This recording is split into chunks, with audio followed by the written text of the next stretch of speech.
Padakamalam Shri Gurun Vaishnavamscha Shri Rupam Sagrajatam Sahagana Raghunathanvitam Tam Sajivam Sadvaitam Savadhutam Parijana Sahitam Krishna Chaitanya Devam Shri Radha Krishna Padam Sahagana Lalita Shri Vishakhanvitamscha He Krishna Karuna Sindhu Dinabandhu Jagatpate Gopesha Gopika Kanta Radha Kanta Namostute Tapta Kanchana Gaurangi Radhe Vrindavaneshwari Vrishabhanu Sute Devi Pranamami Hari Priye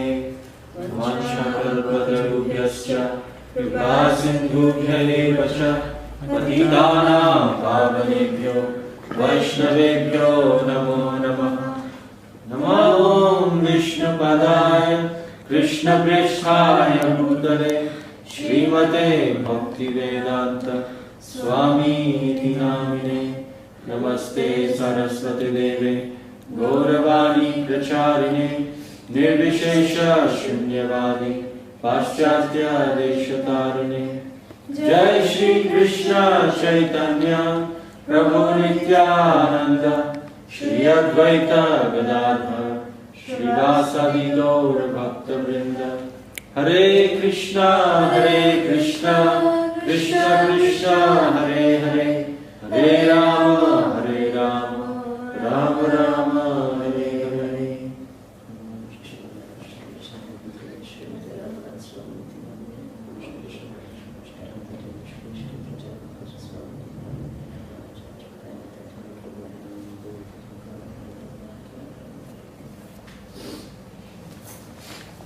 Hare Krishna, and thank you for coming for the Bhakti Vriksha workshop in Boston. Haribol. Haribol. So, we are from the ISKCON Congregation Development Ministry. My name is Advaita Chandra Das, and Kalasudha Mataji. And I was introduced to the Association of Devotees in 1994, and I was in the Brahmachari ashram at the Chowpatty temple for a couple of years, and then I came to Bangalore, and after our marriage we came to San Jose and then Houston. And I'm in Houston since then. I'm one of the members of the Management Council in ISKCON Houston, and also a member of the ISKCON Congregation Development Ministry, where we are giving these Bhakti Vriksha workshops. We've given in Alachua, and in Atlanta, in Charlotte, in Boston, and several other places now in Boston. So that's about me. Hare Krishna, my name is Kalasudha Mataji, and I'm a disciple of Srila Swami Maharaj. And I was introduced to the Association of Devotees in 1992, and very, very happy that to be able to share Krishna consciousness in this way with new people and with devotees. Facilitating these kind of programs where we can share some of the best practices of how to sustain our own Krishna consciousness, and at the same time making others fortunate by sharing the blessing of Srila Prabhupada, sharing Prabhupada's message to each and every one. And that gives the greatest joy, because when we share Krishna consciousness, our Krishna consciousness also grows. So when we do that, and we become dear to Krishna, as Krishna said in the Bhagavad Gita. So this is just a humble attempt from our side on behalf of the Congregation Development Ministry. Please forgive me, I have a very bad cold, but so I might sound like a frog today. Yeah, so we're very, very happy that, and very grateful to to the Boston community, to the Boston congregation, to the Boston management, temple management, for inviting us here today for this Bhakti Vriksha workshop, so that the congregation programs here in Boston will be flourishing and will be nourished. Devotees will be nourished, and any members who are coming in touch with the devotees will also be nourished. So it's a win-win situation for everybody. So thank you very much. So before we start, we'd like to go around the room, and maybe if you all could introduce yourselves, and also if you can share what are your expectations from this workshop. Like when you first heard about it, what did you think that you would like to hear in this workshop? And then we'll see whether the sessions that we have match your expectations or not. So, who would like to start? My name is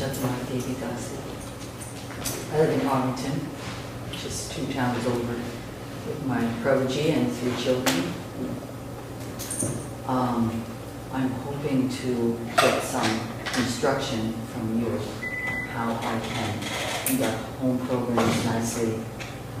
I've had programs in the past, but somehow I'm not getting the enthusiasm from my other family members. I'm wondering how I can improve my service. Right now, I have so much service outside of the house. I think it would make sense to bring things back to the house often. And how to run a nice program, how to structure it. And also be inspired by your insights into Krishna consciousness. So, thank you for having me today. If I may ask, whose disciple are you? That's right, that's one. Jai, there you go. Very well.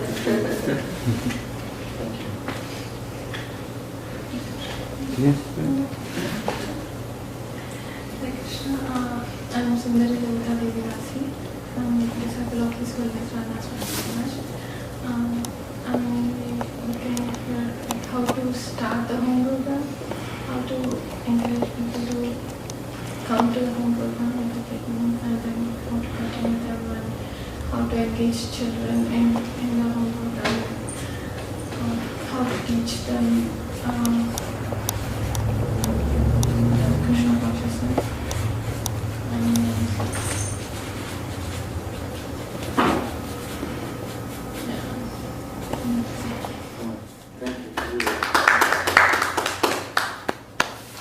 I'm Ras Gopal Das. Basically, I am looking for how to properly conduct Bhakti Vriksha, because we have a Bhakti Vriksha going on. So we want to involve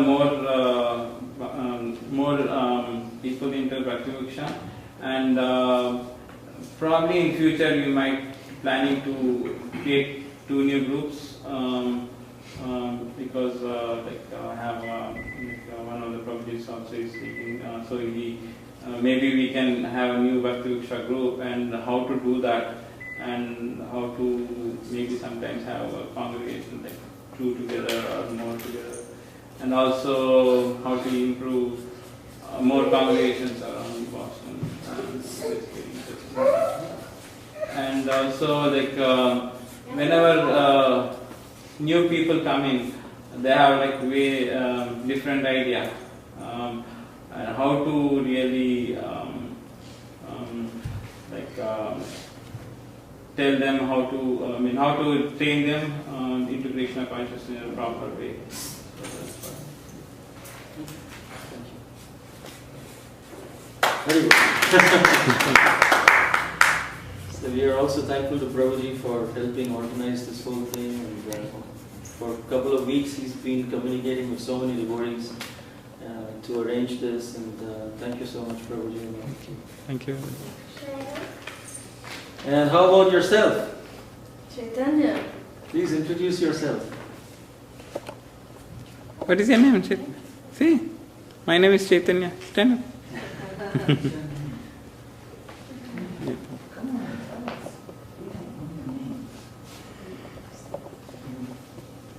Okay, so this is what we were thinking of presenting.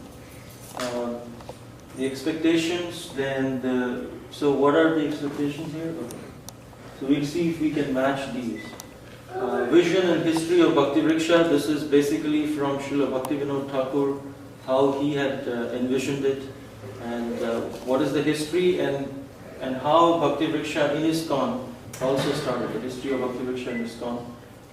And then we'll go into 6 parts of a Bhakti Vriksha gathering, like how to conduct the gathering actually. Then we were thinking after lunch we'll have a live demonstration of a gathering, which means we actually have sheets and material already that we have brought, which we can actually sit together and actually have a mock demonstration as to this is how it happens. And we'll all be members of the Bhakti Vriksha group and do it. Then after that, we would get into the details of contact, cultivation and commitment. Three C's, contact, cultivation, care. The whole Bhakti Vriksha program is based on 3 aspects, contact, cultivation and care. So we'll discuss each of these 3 separately. That's why it's called Vamandev approach. What was Vamandev's approach to conquering Bali, King Bali? 3 big steps. Yes, he took 3 big steps. He took 2 big steps, and the third one he said, where should I keep? He said, put it on my head. So he surrendered. So in that way, contact, cultivation, care. With 3 big steps we can conquer the hearts of all the people and introduce them to Srila Prabhupada. So we'll go into the first C is contact. How do we generate contacts? Where do we get people to invite them?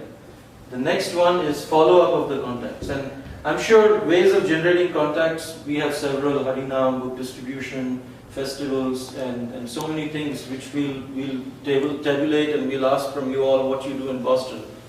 And then based on that, what we'll focus on is cultivation, contact, cultivation and care. So how do we cultivate those contacts?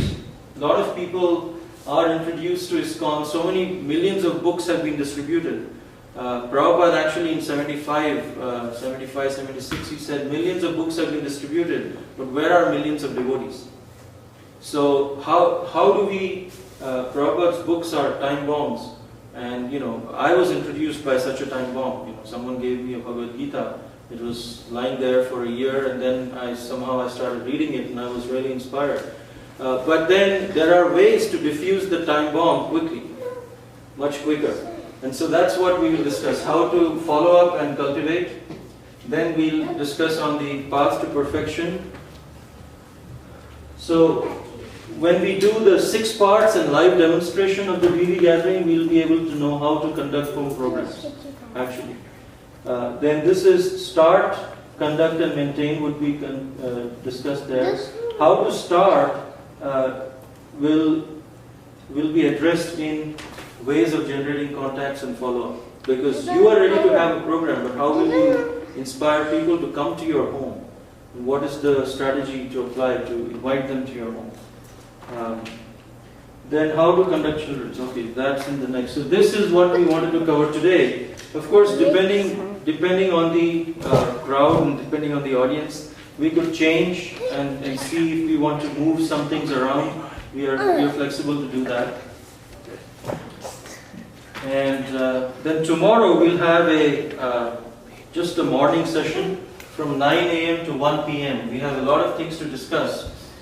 So we'll discuss these art of discussion, Bhakti Vriksha training, there is children program.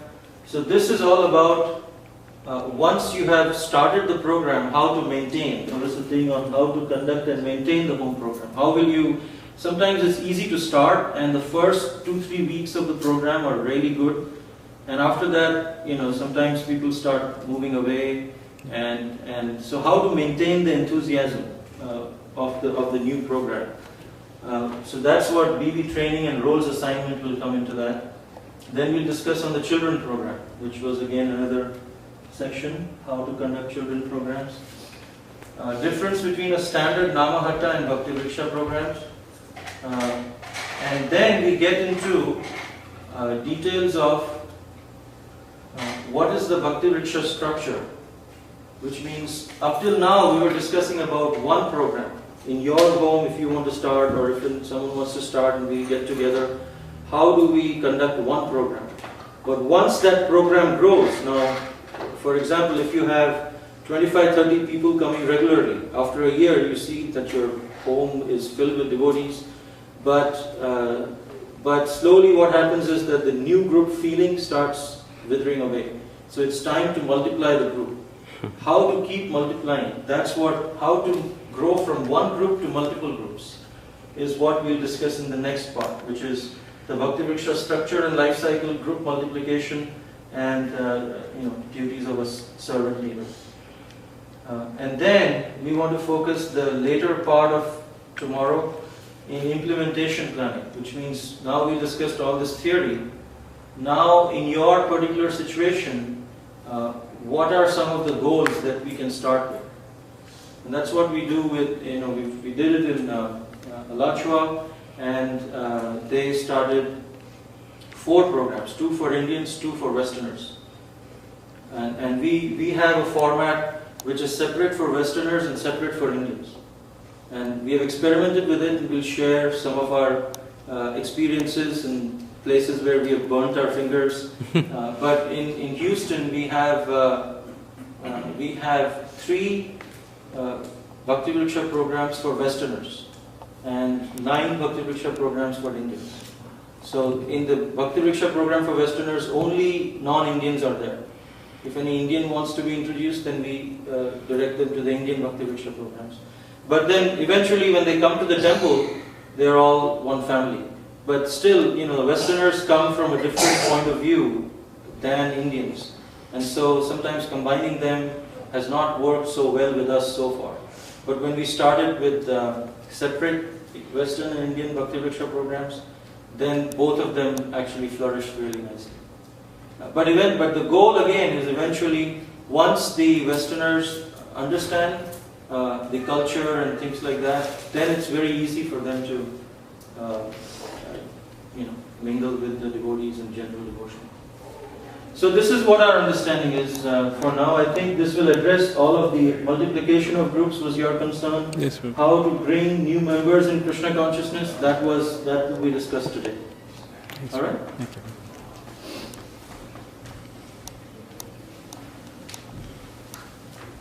So let's start with vision and history.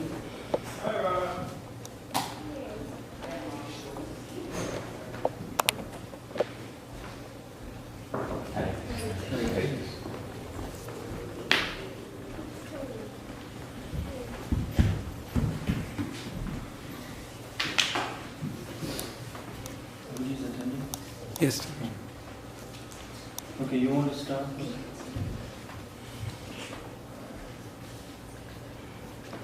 So let's have a look at the Bhakti Vriksha vision and history. I think we will try to complete this by 11:30. Now I know, Mataji, you said that you would have to leave Actually, by 1. by 1, right? So, Unfortunate schedule. Whatever you want to fit in between now and 1 would be great. I was thinking maybe this 6 parts of a BB gathering and live demonstration if we can do before lunch.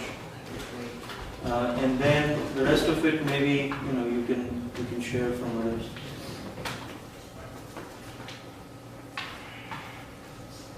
Okay.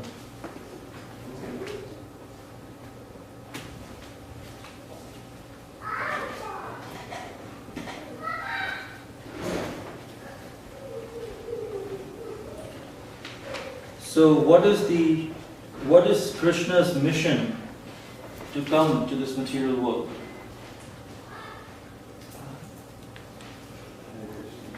To revive us back to God. Since we are suffering here, He wants get us everyone back home, back to God. Correct. Yes. So take us back home, back to God. That is, Prabhuji, is it possible to modify the? Yes, but I think we have.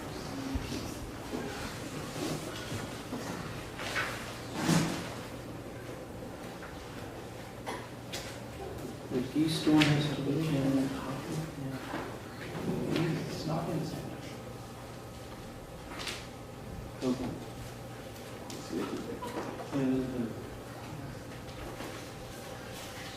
Okay, so Krishna came as Sri Chaitanya Mahaprabhu in 500 years ago, and he had this tree. In Chaitanya Charitamrita, he explains how there is a tree which has several branches and sub-branches, and each of his associates are different branches of the tree. And then you see there are some fruits, and there are some people who are distributing the fruits.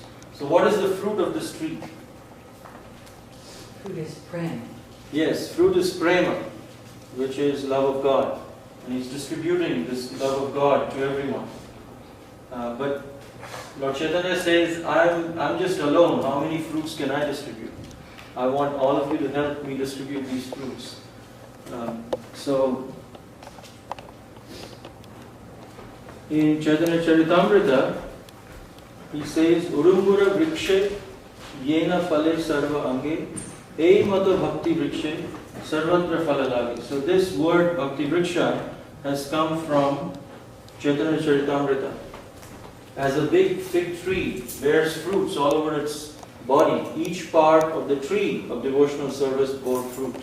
So Bhakti Vriksha Vriksha means Tree. a tree. So Bhakti Vriksha is the tree of devotional service. And this tree, just like a tree, grows from the root, and then it has its branches and sub-branches and sub-sub-branches. Similarly, the focus of this tree is on expansion, on training and expansion. The tree should keep growing. All the branches, sub-branches will keep growing, but it will all be connected to the tree, to the trunk, to the root. So in that sense, you'll understand that Bhakti Vriksha is actually a way of doing things. It's not, typically when we say Bhakti Vriksha program, we feel that it's a whole program or something of that sort. But actually Bhakti Vriksha is a way of doing things, where you focus on training and expansion. So you can have Bhakti Vriksha way of book distribution. If you apply Bhakti Vriksha principles to book distribution, you train and expand and grow. And Vaisheshika Prabhu has been doing a wonderful inspiration to all of us. Similarly, you can do temple management in a Bhakti Vriksha way. But we are applying home programs to a Bhakti Vriksha way. That's what Congregation Development Ministry. So Bhakti Vriksha is a way of doing things. And if you see, Srila Prabhupada used the same idea in principle, which came from Bhaktivinoda Thakur, in expanding the movement. The first center he started was in New York, and then after a few months, some devotees went to San Francisco, and there they started a center, and then Srila Prabhupada started going from New York to San Francisco. And when he was in New York, he established International Society for Krishna Consciousness, and there were about 8 to 10 people in the room, and he registered it as International Society for Krishna Consciousness. And people were looking at each other, international? I don't even think this will go beyond this room. But Prabhupada had that vision right from 1966 that this will grow. And how will it grow? He moved from New York to San Francisco. Then San Francisco he sent a few people to Montreal. And from there, the famous 4 devotees went to London. They met George Harrison. And then, so if you see, the whole idea was few devotees would go open a center, it'll maintain for some time, and then they'll expand. They'll move on to, more people will be trained, then they move on to the new one. So Prabhupada was using the Bhakti Vriksha way of expanding the movement, without of course using Bhakti Vriksha terminology and all that, but the principles have come from our acharyas, from Srila Bhaktivinoda Thakur, actually it started with Nityananda Prabhu. Nityananda Prabhu, he started the Namahatta program in the same way of expansion, training and expansion. And here we have Bhakti Vriksha programs once a week typically. But he used to have programs every day of the week. So, anyway, we can understand how Srila Prabhupada also established the same things. You'd like to see? So in Chaitanya Bhagavat, in Madhya Khanda, chapter 23, it said in text 75 that the Lord personally taught them, please happily hear from me the Mahamantra of Lord Krishna's holy names. It is Hare Krishna, Krishna Krishna, Hare Hare, Hare Rama, Rama Rama, Hare Hare. The Lord said, regularly chant japa of this Mahamantra. And the Lord personally demonstrated how to do so. And then Lord Chaitanya continues to say, gather together 5 or 10 in your own homes. Clap hands and sing kirtan of these holy names. Gathering at home with parents, wife and children, please sing kirtan in this way. So this concept of, gathering together, in small numbers is the main concept of Bhakti Vriksha, which was propagated by Lord Chaitanya himself. Now, quiz time. Why is there a big swan in this picture? Paramahansa. Why is yes? Because they are Paramahansas? Yes, because our acharyas, this is a Rajahamsa, right? A swan is also known as a Rajahamsa. And our acharyas are known as Paramahansas. They are as pure and as effulgent as the swan. So the teachings of Krishna is coming down to Lord Chaitanya, through the 6 Goswamis, and then of course to Srila Bhaktivinoda Thakur, to Gaur Kishora Das Babaji Maharaj, Bhakti Siddhanta Saraswati Thakur, and our own Sri Srila Prabhupada. Now, in Namahatta preaching, or the Bhakti Vriksha preaching, Srila Bhaktivinoda Thakur has a major role to play, a very, very important role, because the teachings of the Bhakti Vriksha principle is what Srila Bhaktivinoda Thakur has entailed. In fact, when Lord Chaitanya, after he took sannyas and he moved, where did Lord Chaitanya make his headquarters after he took sannyas? Jagannath Puri. And then all of Lord Chaitanya's associates also wanted to move to Jagannath Puri to be with Lord Chaitanya. But Lord Chaitanya specifically told Nityananda Prabhu that no, don't come here and stay with me, but rather I want you to go back to Bengal and preach and make villages and villages devotees. That was the instruction that Lord Chaitanya gave to Lord Nityananda. And Lord Nityananda, he was the first propagator of this preaching program.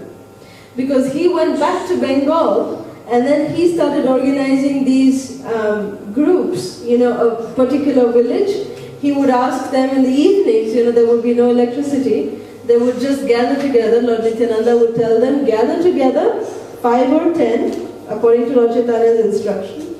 They would gather together and just chant the holy name and discuss Krishna Katha. And this was done every day of the week.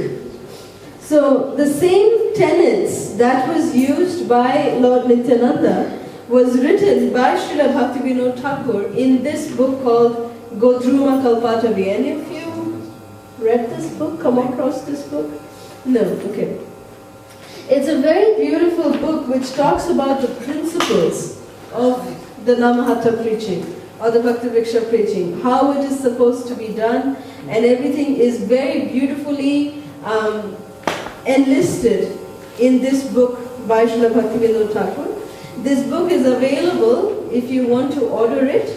It is available in the Congregation Development Ministry's website. It's congregationdevelopment.com. Sorry, ISKCON sorry. It's ISKCON, congregation.com, and you can go to the book section and order it there. It's Godruma Kalpatavi. There, Bhaktivinoda Thakur explains this beautiful concept. Namahatta. Nama means holy name.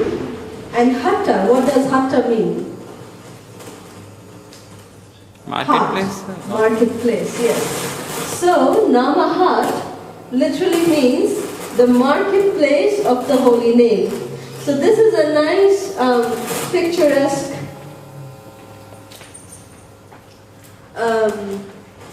nice way of demonstrating what Srila Bhaktivinoda Thakur envisioned the marketplace of the holy name to be. So, I will first give an analogy. Like we have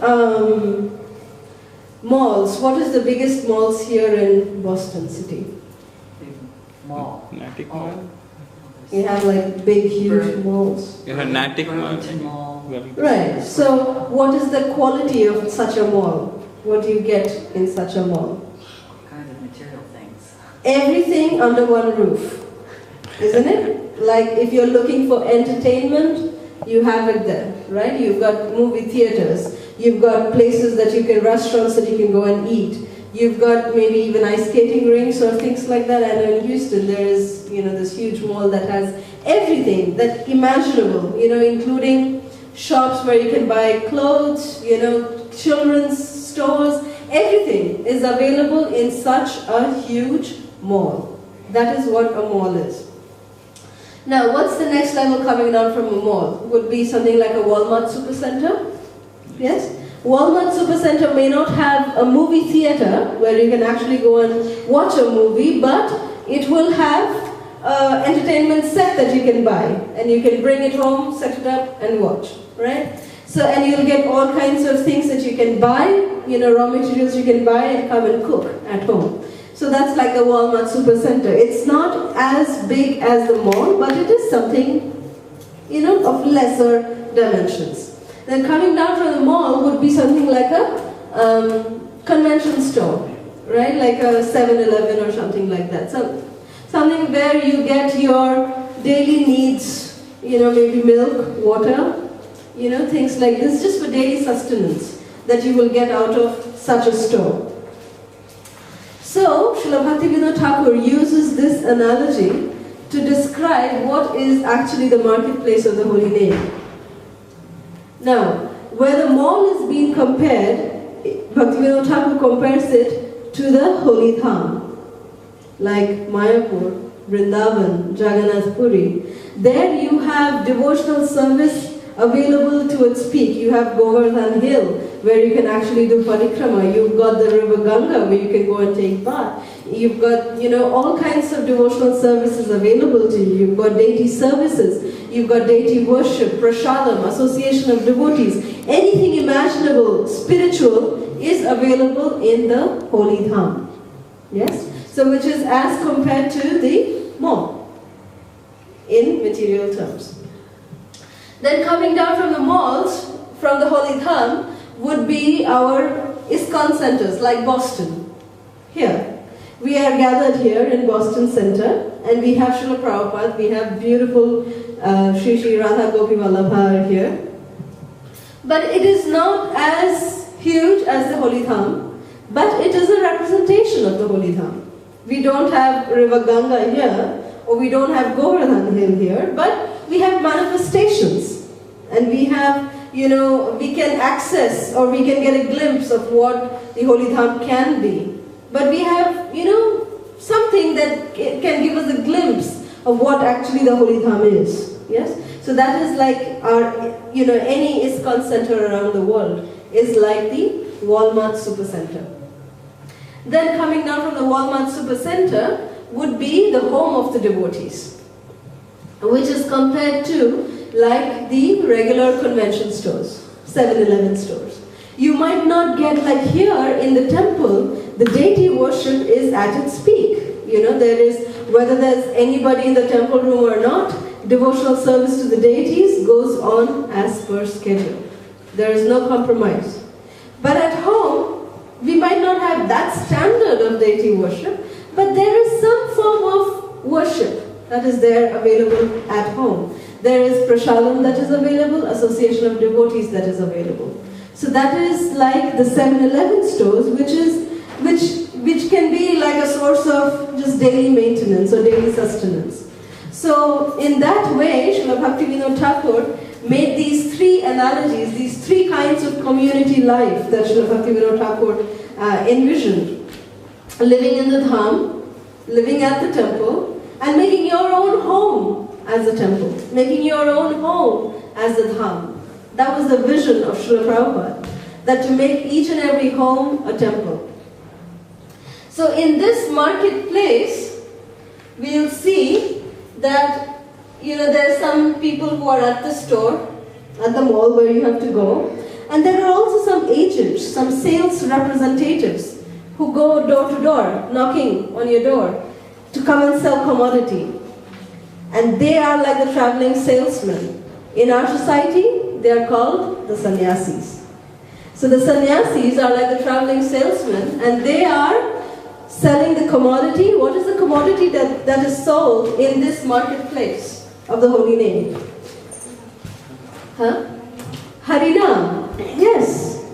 It's the holy names that is the commodity. And what is the currency by which you can buy the holy name? Lalyam. Lalyam. Lalyam? Before that? Surrender. Faith. Shraddha. Yes. Shraddha. That is the currency. Just by a little faith, you can actually buy the holy name. And so here you can see how the marketplace is flourishing. It's buzzing with people. Everyone is so happy. They're in line trying to buy the holy name. And who is this personality? Prabhupada. Looks like Srila Prabhupada. Well, they're trying to make him look like Bhaktivinoda Thakur. Okay, this is Srila Bhaktivinoda Thakur. And he has a broom in his hand because Srila Bhaktivinoda Thakur has taken on the most humble position of being a sweeper at this marketplace of the holy name, of the Namahatta, to keep it clean both externally and internally. Internally in the sense that there should be no deviations from the pure teachings of the Bhagavad Gita, pure teachings of Krishna consciousness, pure tenets. There should be no deviations, no apasampradayas coming in. And even externally, to keep it just clean, from any kind of deviations coming in. So that is the marketplace of the holy name. And this is Bhaktivinoda Thakur's envision. He said that I envision that in the near future, Namahatta preaching will grow immensely and become widespread. This is a prediction of Srila Bhaktivinoda Thakur.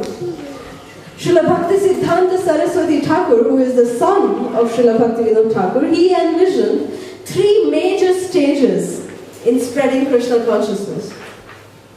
Three very important stages in spreading Krishna consciousness. He said the first is book production. The production of books is the first. Second is book distribution, because there's no use of producing books and stocking them in our warehouses. We have to go out and distribute the books. And when the books are being distributed, what is the result? How do we see, like Srila Prabhupada said, there are millions of books being distributed, but where are the millions of devotees? So therefore, the establishing of Namahatta is the third stage which Srila Bhakti Siddhanta Saraswati Thakur envisioned to spread Krishna consciousness. This is a very old logo of the congregation, of Namahatta actually, of the Gaudiya Math. And this is the latest one, which is the logo for the ISKCON Congregation Development Ministry.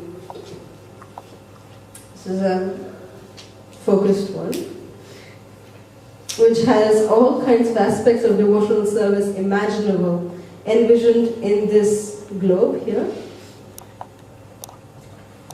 So this is another quote by Srila Prabhupada, that the Krishna consciousness movement is trying to elevate human society to the perfection of life by pursuing the method described by Sri Chaitanya Mahaprabhu. That is, one should stay at home, chant the Hare Krishna mantra, and preach the instructions of Krishna as they are given in the Srimad Bhagavad Gita and Srimad Bhagavatam.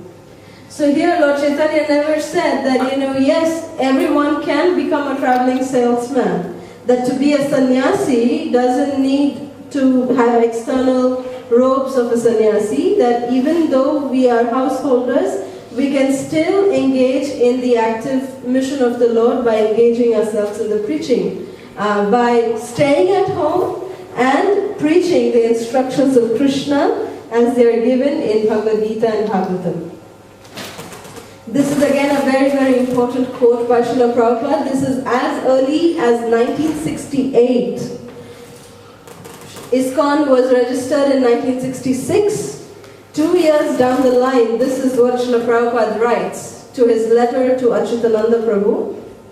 He says that I have already written you about this in my last letter, that we require many deities for our temples, as well as for our many devotees who want to worship Radha Krishna at home. So we want to introduce this deity worship in this country, and as such we may require hundreds of pairs of deities of different sizes. So we can see Prabhupada's vision was to make every home a temple, This was as early as 68. Again in 68 he says, it is not very difficult to open a center for our activities. You can remain in any apartment as husband and wife and invite persons there to hear your chanting and topics. And that is our center. And let it be gradually improved. So Mataji, your question about how you can really invite people to your home, Prabhupada has given you the answer right here. That you can stay in any apartment as husband and wife and just keep inviting people there and improve the program. We want every house to be a temple, not that our place should be the only place for people to come. No, this should be the process. That they learn at our place, then they establish the same thing at home. Sometimes devotees tend to become just Sunday devotees. They come to the temple, they'll be in dhoti, kurta, sari, this, that, very nice, very nice. But as soon as they go home, they're in their own worlds. It's like they're leading two different lives. Why should that be? That should not be the way it should be. It should be that we have to lead one life, and that can happen only when we transform not only our own homes but our lives. When we transform our lives. And that can happen only when we learn what we learn here at the temple, we replicate that at our home. That is what means to make every house a temple. So we have these two examples from English history. As we see that Srila Prabhupada always had this vision and the understanding that we can also start preaching from home. Temples should be there. Temples are definitely necessary.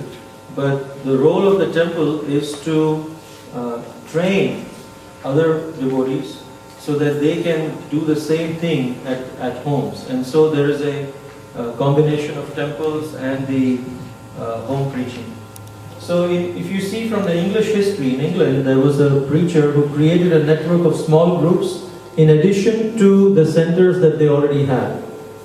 And the other person was a preacher who gave great classes, but he just wanted to have everything in one center. So let's see what happened to both of them. So this was John Wesley. Does anyone know John Wesley? Who is he? I've heard his name. He's a philosopher. Right, and he's the founder of the Methodist Church. Okay. Actually. And he preached throughout England for 60 years. He created several congregations and then multiplied them into several groups. So he had a center where everyone would come. But then during the week he would have them form small groups and meet together like that. And that way everyone would grow, but then also follow his teachings. when he passed away, there were hundreds of preachers and 80,000 members at his passing who came. So he grew the congregation so much, he could fill a football field. Now there was another preacher, George Whitefield. He was a better speaker. He could give better classes, he could inspire people, but he did not form groups. He said, no, just be at one center. That's where everyone comes, one place, that's all it is. And after several years, he actually found that, he said that because I did not fashion my followers into groups, as did John Wesley, they were both in the same time era. And he said, when I called upon them to act, it was like pulling on a rope with a sand.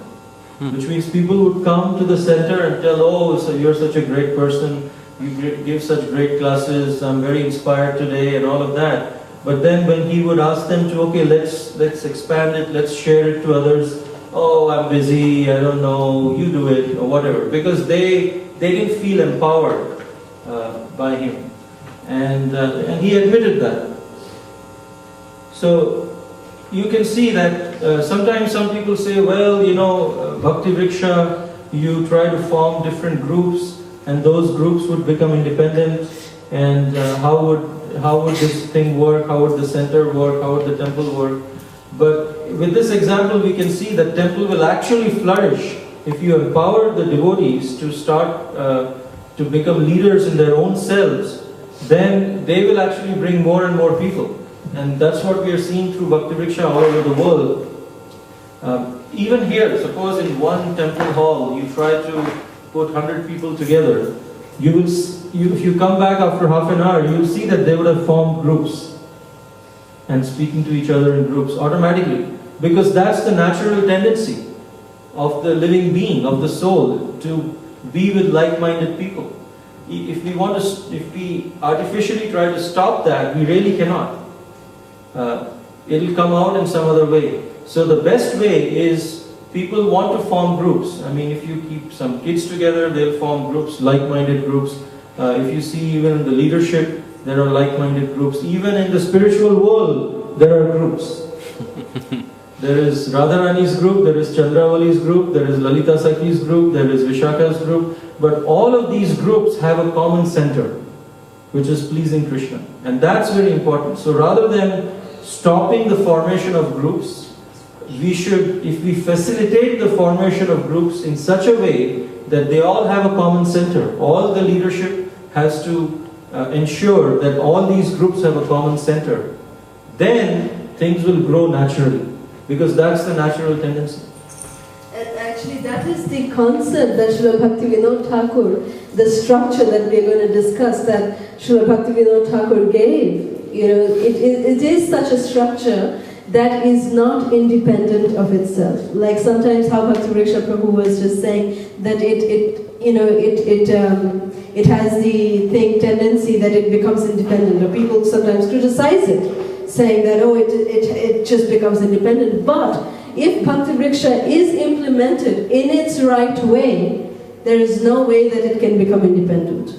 Because Bhakti Vriksha, as the word suggests it, the only way that it can flourish if it is connected. Vriksha means tree. So a tree can only grow when it is connected to its roots. So the root of where there is an established ISKCON center, the root of the Bhakti Vriksha tree is the temple. So when they are really connected to the temple in that way, only then the groups will flourish. And there is a right structure for that to happen, given by Bhaktivinoda Thakur. Yeah, so this is Bhakti Vriksha, the tree of devotional service. Can you guess which is the city behind? New York? Huh? New York? New York? I thought it was Boston. That's Boston.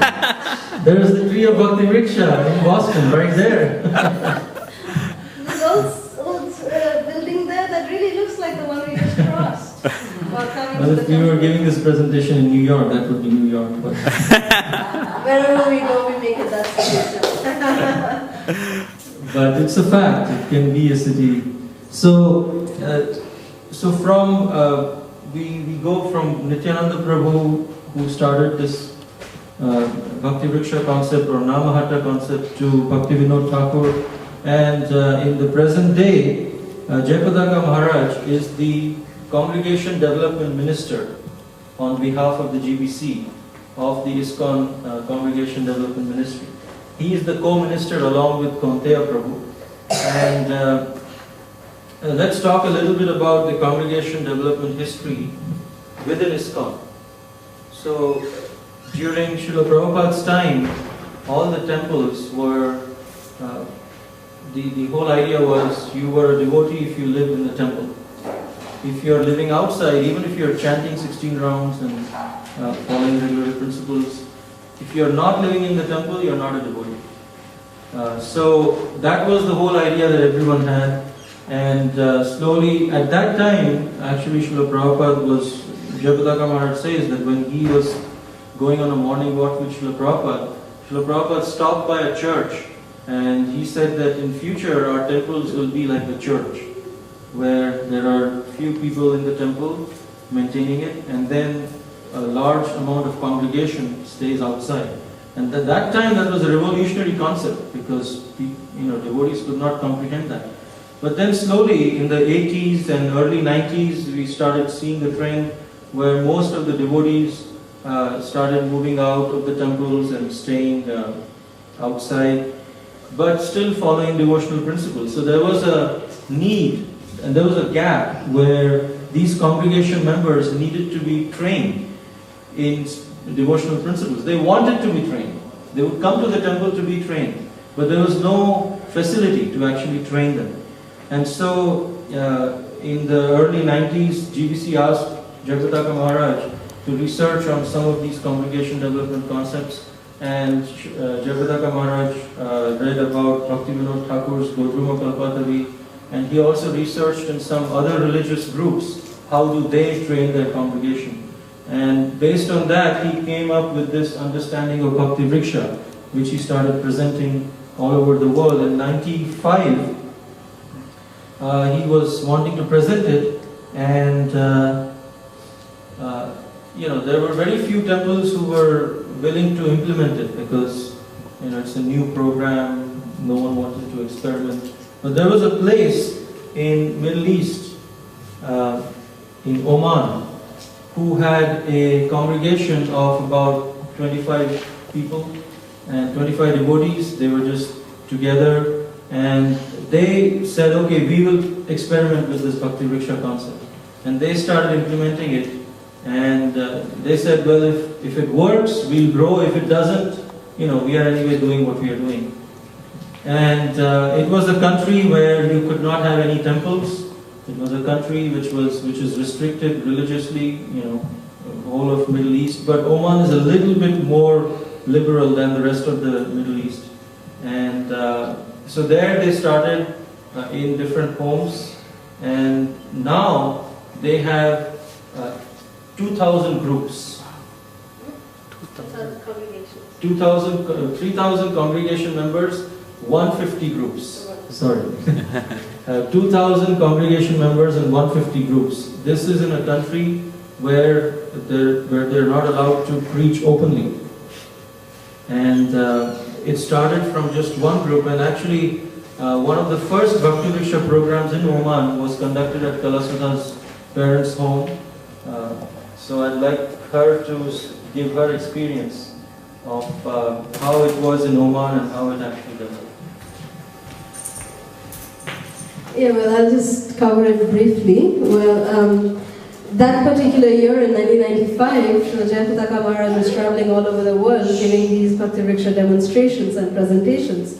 And when he came to Oman, due to security reasons, we actually are not allowed to say their names, but we've been given code words. In the city that we used to live is now known as Mathura Desh. Wow. I can show it to you. You have good eyes, you can see it. Yeah, so Mathura Desh, that's where I was staying with my parents. And the congregation, as Prabhu said, was just around 20 to 25 devotees. And when Jayapataka Maharaj came there, he gave a presentation, and yes, we decided to implement it right away. And we saw, when the program was held at our home, the first program was held at our home, in my father's home, we saw a difference. We invited the neighbors. Before, when we were having the program, we used to just have kirtan, lecture, again kirtan and prasad. So there was hardly any kind of interaction with the new people, you know, apart from just the people that they're listening to. They're listening to the lecture. But in Bhakti Vriksha, because it is more like a discussion and everyone is sitting in a circle and everyone is airing their views and their views are being appreciated and acknowledged. And then everyone is coming to a common conclusion based on the teachings of the Bhagavad Gita. And because of the active participation of the members, we personally saw the effect that it had on the members. They started becoming more regulated in coming to the gatherings. They started, you know, growing more quicker. You know, their advancement was very, very rapid. And it started flourishing like anything. You know, in a year we saw a difference that our congregation had really tripled. Not doubled, but tripled. So that was what we saw in Mathura Desh, and the same has been replicated all over the world now, and the same concept being, you know, of Bhakti Vriksha being implemented. You know, in India, different parts of India, maybe you want to share some of the Bhakti Vriksha growth. So then in India, in Delhi, there are about 100 groups. In Kolkata, there are 80 groups, Bhakti Vriksha groups, which are working with the temple. Then in Bangalore, there are about 80 groups. In so many places all over the world that Bhakti Vriksha has been implemented now and is expanding. Even in US, there are several places where Bhakti Vriksha is implemented and is growing. But you know, the trend has been that anyone starts any program and they call it Bhakti Vriksha. But Congregation Development Ministry wants to. Can we, Prabhuji, move this and keep a little bit yes. other place where I'm not really able to see anyone.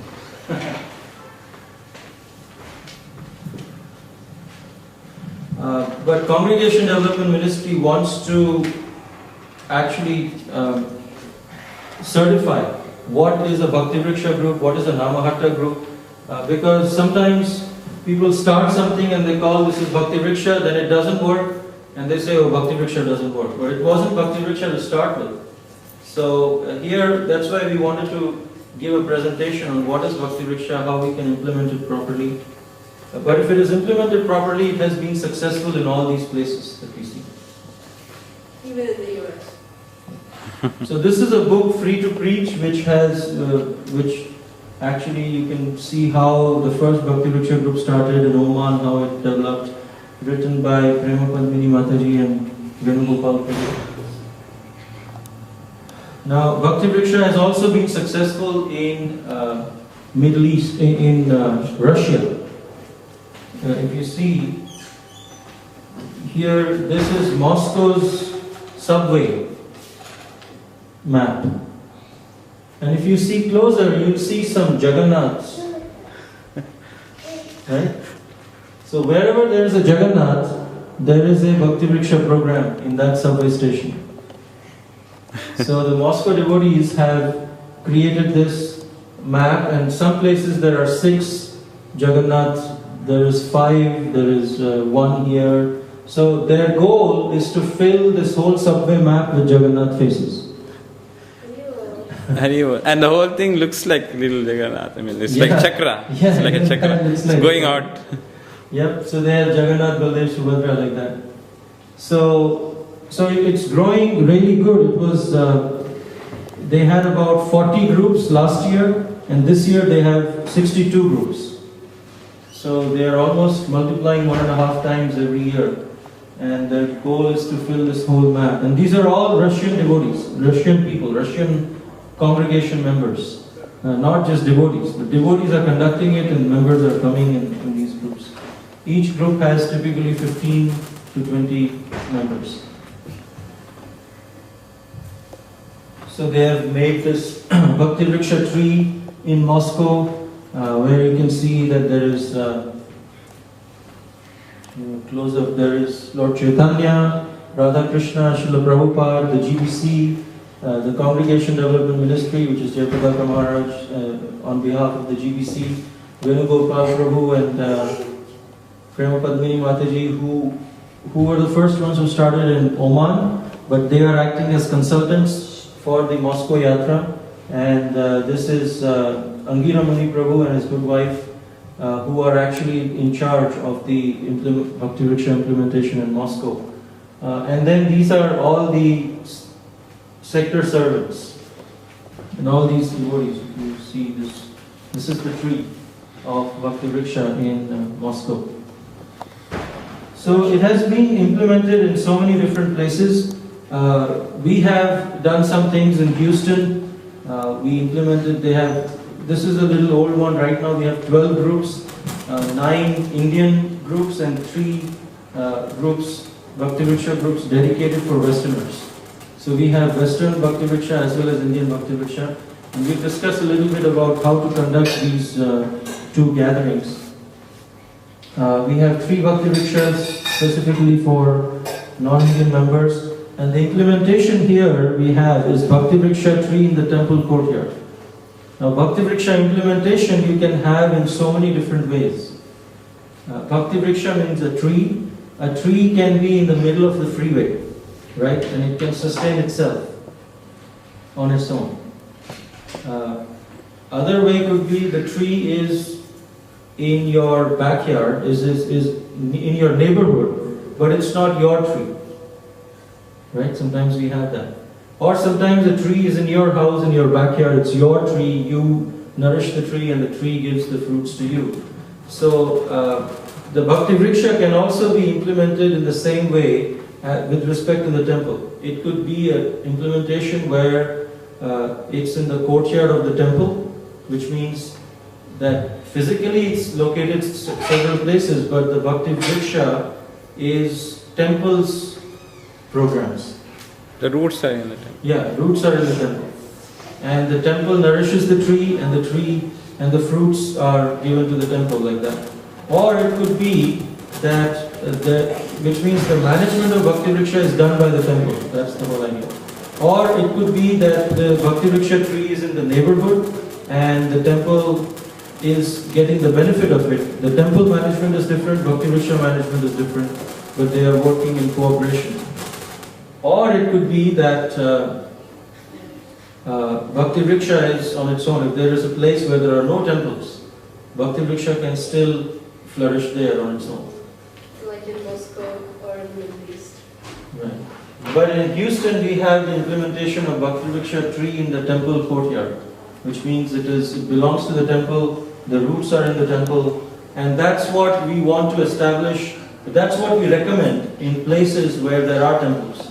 Rather than having a free implementation on its own, temple has so much facility that Bhakti Vriksha can benefit from, and once Bhakti Vriksha is successful, the temple can benefit from the devotees and the services and things like that.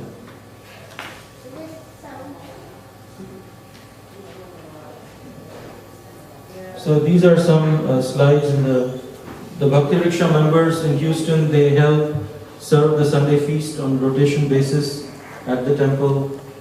They help in outreach events, book distribution and everything, and Harinam, prasadam distribution and different events in the kids program.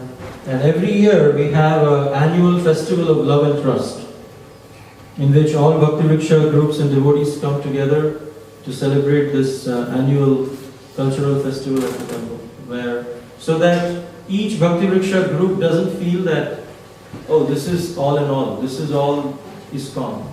But they understand that, well, there are multiple groups like this. I'm a part of the larger organization, and then there is an international organization.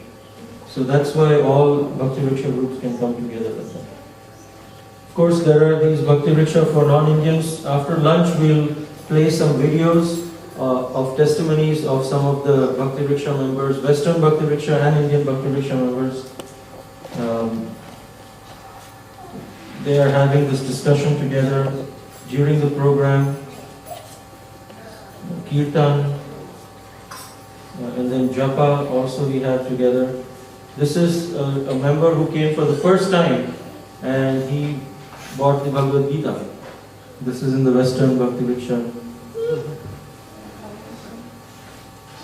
They're doing Japa, we have a 1 round Japa in the program. So we'll discuss all of this during Prashadam. We'll discuss all of these aspects, the 6 aspects of a Bhakti Vriksha gathering. But one thing we have done is, in a non-Indian Bhakti Vriksha, we only invite Westerners. And Indians, we have separate Indian Bhakti Vrikshas for that. But then once they get over the culture shock, and get, it's a little bit cushioned because Westerners coming from a different point of view, then they get integrated with the temple. And now they are all serving at the temple, they are planning to get initiated and all of that.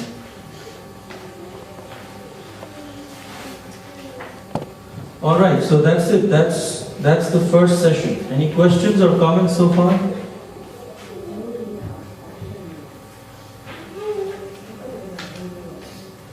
Otherwise, we'll start asking you questions. Okay, well, we have some new members who have joined. So if you can, before you all came, we actually had a session where we, everyone introduced themselves and we wrote down the expectations. What is your expectation from this workshop? So if you can, introduce yourselves and share with us, what do you expect from this workshop? When you first heard about it, what did you think? Anyone? Others would you like to go first? My name is Vriksha. Well, I have difficulty in approaching the Westerners. Just wanted to see how see guidance from you and how I should go and approach Westerners especially.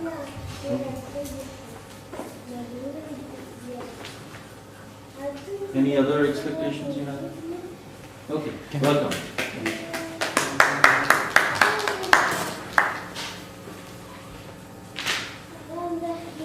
Yeah. Only those who came in a little later.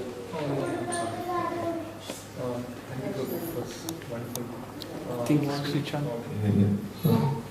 you, both of you. I think it was wonderful. Unfortunately, I missed some part of it. I came with a complete open mind. Okay, tell you, I have a lot of things to expect, but I kept it pretty much open myself to receive whatever I can, so that I will see how best I can apply. Okay, that's the big thing. But of course, as I said, I definitely want to do whatever the existing or the new things which I want to do. Those things I want to do in some methodical way, based on your experiences. Okay, definitely, and like to have some experiences, some inputs, some insights from you, so that we can apply here and also to pass on to others. That's one of the goals of my attending this particular session. Because there are already some home programs which are going on by various devotees actually, but we definitely like to see your approach. Okay. Yeah. Thank you. Your name again? Vanamali Panditas. Vanamali Pandit Prabhu actually has a Bhakti Vriksha, I think 80 members come to his Bhakti Vriksha. One of the biggest ones. 80, right? Not that good, but it is. I think only yeah.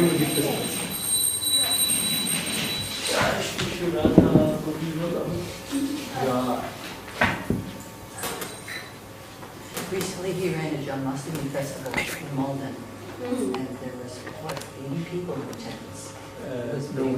So around Haribol. Very nice. Yeah. Thank you. You should know that Prem Nandini Mataji runs the Sunday school here. Oh, wow.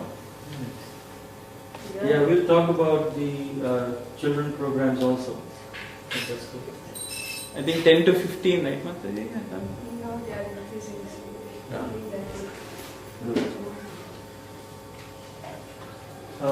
So this was what we were discussing. We had the expectations and vision and history of Bhakti Vriksha. So now we'll go to the next two before lunch. Is it okay if we break at 1 o'clock for lunch? Sure. Yeah. I think that should be good. Yeah. Would that be okay? So we can accommodate Mataji has to leave at 1. So we can discuss the 6 parts of a Bhakti Vriksha gathering and the live demonstration of a Bhakti Vriksha gathering. The way we do, the way it is presented as a Bhakti Vriksha.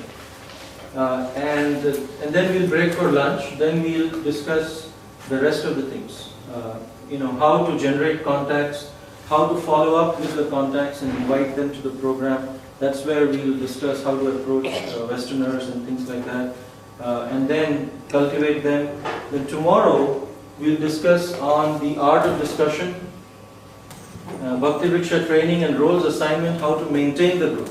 You started a group, how to maintain the group, children program, then how to multiply groups. That's what will come in the next one. Bhakti Vriksha structure and life cycle, group multiplication, how to have multiple groups. Like we see in Moscow, they have 60 groups. In Middle East, they have 150 groups. In India, they have 80 groups.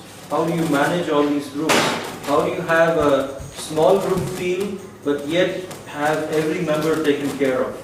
Because the main thing is contact, cultivation and care is what we need to give to the members. So we'll have all of this discussion. And finally, tomorrow, last 2 hours, we'll discuss on the implementation planning. As to, okay, this is all theory, but based on this, what do you want to implement? And what are the goals? And if we can set the goals. We've given this workshop in Alachua, in Atlanta, in Charlotte, in several other places, and now in Boston. Everywhere, at the end, we have this implementation, because we see that we discuss the theory, but then how much you can put in practice depends on that particular yatra. So we want to discuss how Boston wants to implement, if at all, and in what way can we assist and facilitate the growth of this Bhakti Vriksha in Boston. Yeah? Okay, so let's go to the next session, which is 6 parts of a Bhakti Vriksha gathering. All right. So. Is this sticky? No. What is that? I just wanted to put it somewhere where it would be. Maybe we can have push pins. I think it might not be a good idea to take Okay. it. Okay, not right now. Mataji, Maybe it's later. okay. Okay. It's okay. But I'll get it for you. I think it might not be a good idea to take it because it might come off. The things like that. Okay, we just keep it here for now. Yeah, maybe over there we can. That will be What is after 1 o'clock, when you would like to have the next session? We want to discuss with you. Whatever your time schedules are, we want to work with them. So I also would like to take a brief break. Okay. Whenever it is the time. So I just Well, want 1 o'clock is when we thought we can have lunch, and then break for lunch, and we can resume at 2. But depends on how you all want to. Since it's a smaller group, we can be a little flexible. Because we wanted to cover maximum of it today. Generally what we do in other places is that we have a whole 2-day session. So it's from 9 to 6 and 9 to 6, but the Sunday session we had to really cut short. So if we can, we're going to try and cover some of the things from tomorrow morning session also today, so that we don't have to rush tomorrow. So we wanted to go in at least till 6 p.m. So the next session with small breaks in between, but at least. So if 1 o'clock we break, then 2 to 6, would it be okay? you can go to 6:30. You can start from 2:30 to 6:30. Okay, so instead of 2, we start 2:30. Is it okay? Yeah. What do you all think? I don't know. I mean, yeah. Should be. I'm also pretty much open. Okay. All right. We'll We'll finalize at 1 o'clock. So now we are on a time crunch, 11:30. So let's discuss what are the general. Can you use the microphone just for this? Oh. Or the sound is. Oh, okay. Thank you. So, what are the general sections of a program, of a regular ISKCON program? What happens first? What happens next? Here at the temple. Here at the temple or at your homes or any programs that you conduct generally? Start with bhajan. Okay, starts with bhajan. How long? Half an hour. Half an hour? 20 minutes? At home it may. You want to do a little more, little bigger fonts? At home it might be like 15 minutes. Okay, so 15 to 30 minutes. Alright. Then what happens? Katha. Prasad? Katha. Oh, Katha. Third bhajan, Prasad. Format that you have at your home also? Yeah, it's usually flexible also sometimes, but more or less, yes, that's the structure. So, Kirtan, Bhajan, and then Katha? Yeah, that's how. For how long? Depends on if it's a new group. Wednesdays it's half an hour, and Sundays it's an hour. Okay, so let's say 45 minutes. At home generally sometimes in my place it takes like an hour to sometimes even 1 hour or 15 minutes Okay. because if there are a lot of discussions it could go big. So you have someone giving a lecture? We had both actually. Like Srinivas Prabhu used to give a lecture, and later on in the end, like few weeks back, maybe 6 weeks back, we changed to the Bhakti Vriksha style. Like we have the printouts and we do discuss. Okay. So you We had have both of them. Okay, so let's write multiple things. So in your programs, when you say Katha, you mean there is a lecture? Okay, so there is a lecture. Katha would include lecture, or some places you have discussions. Okay. And the time is variable. Sometimes it may go 1 hour 15 minutes in your case. Yes. Okay. What next? Kirtan. Kirtan. Is that consistent with everyone? Sometimes prasad directly. Directly present. Okay.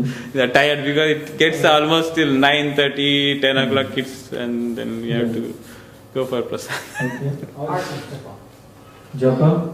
Kirtan or Japa? I was going to say, with the kirtan is usually during arti. Oh yeah, Mm. yeah. Okay. I mean slash after this too. Okay. Okay. Alright, and then Prashad. Prashad. And then discussion. Okay. So informal discussions while Prashad. Okay. Social discussions basically, or No. question answers. Okay, because time crunch is there. Okay, so Prashad slash Q. Yeah, thank you.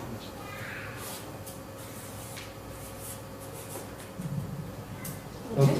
Anything else? I like what you said about japa. Yeah. When we do the program at MIT, there's usually japa after prashad. So that's an option. Okay. Some people leave, some people who are staying back. Yes, at that point, a lot of people. Right. Okay, good. So this is the general format, most of the places. So the Bhakti Vriksha program, there are 6 parts of a Bhakti Vriksha gathering.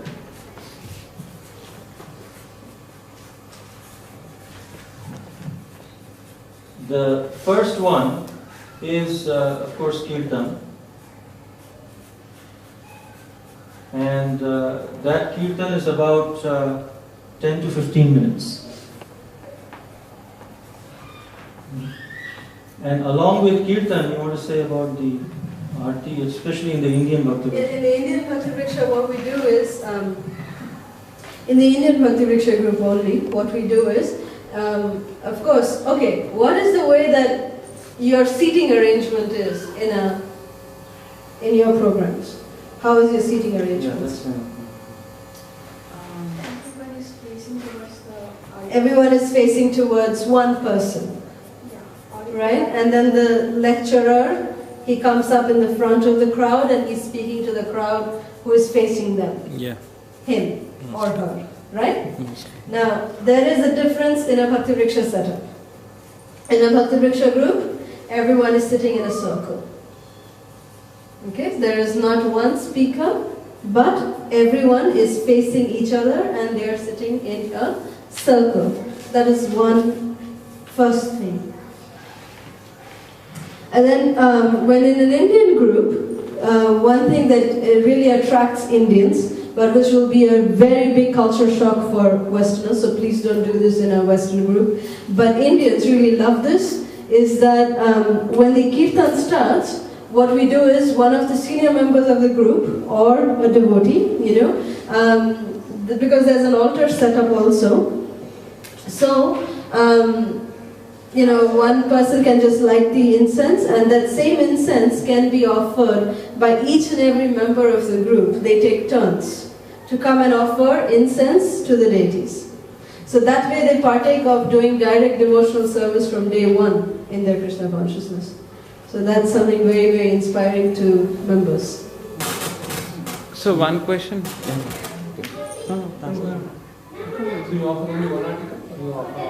No, just one incense, not the entire article.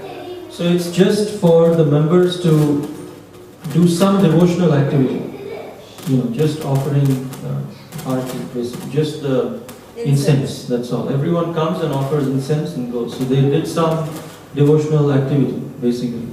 That's something you can do down the line if you're in the Western. Exactly. Yeah, But when we started the Western group, the first Western group when we started, the second month was Kartik. And during that month we were thinking what we should do, should we do it or not, whether it would be a culture shock for them. But when we did it, everybody was really mesmerized. Because the ambiance of the entire room was changed, when we chanted Damodar Ashtakam, we dimmed the lights and everyone was coming and offering the candles. They were so hooked on to it, they wanted to do it in their own homes. That's how much effect it had. So yes, Kartik is a special month and definitely you can do it, but not in a beginner group with the incense. Don't do that because that comes as a culture shock. But down the line, yes, definitely it can be done. And many Westerners in the beginning are not very comfortable with the idea of the deity and like that, and if they they have are the from a concept Christian of background, idol and deity, and they can't weigh out, and we have edifications on it actually, discussions on deity worship and idol worship, what's the difference, and there's a nice so they get a hang of it eventually. So the reason that the seating arrangement is circular, can anyone guess what could be the reason for a circular seating arrangement? everyone feels a part of the discussion. Yes, They can contribute more. exactly. The seating arrangement conveys directly that we invite you to share your views. If it's and this is a good program. We are not really suggesting that to replace this with this format. And this has its own place. This should be there. A lecture is very essential, especially when people are receptive to hear. Then it helps them a lot. And this is the goal, that we hearing and chanting is what we should focus on. But when new people come, Bhakti Vriksha is especially focusing, if you want to focus on new members, then we need to understand from their point of view. And this format has worked well with people who are being introduced, and new people who don't know what ISKCON is all about and things like that. So if you have a seating arrangement, they feel welcomed, they feel a part of the discussion and it encourages participation. In Bhakti Vriksha, we want to encourage as much interaction and participation as possible from the members themselves.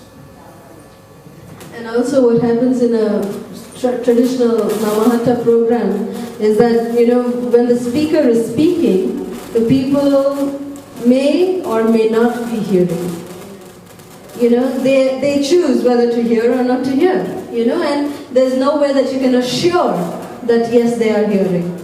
But in a Bhakti Vriksha group, when you're sitting in a circle, it's like they've got no escape routes. They are in the spotlight, so to speak, So the kirtan also is, of course, the format of the kirtan is typically there is a leader and everyone else follows.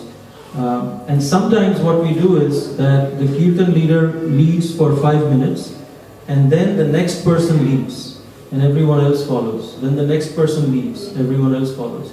So it just, even though they may not be really good kirtan singers, or their tone may go here and there, but just the fact that they have been asked to lead, they'll be focusing on what the Hare Krishna mantra is, because it's a tongue twister for many people when they come first. And when they are really put in this position, they read it. And everyone is, it's a cooperative, friendly atmosphere.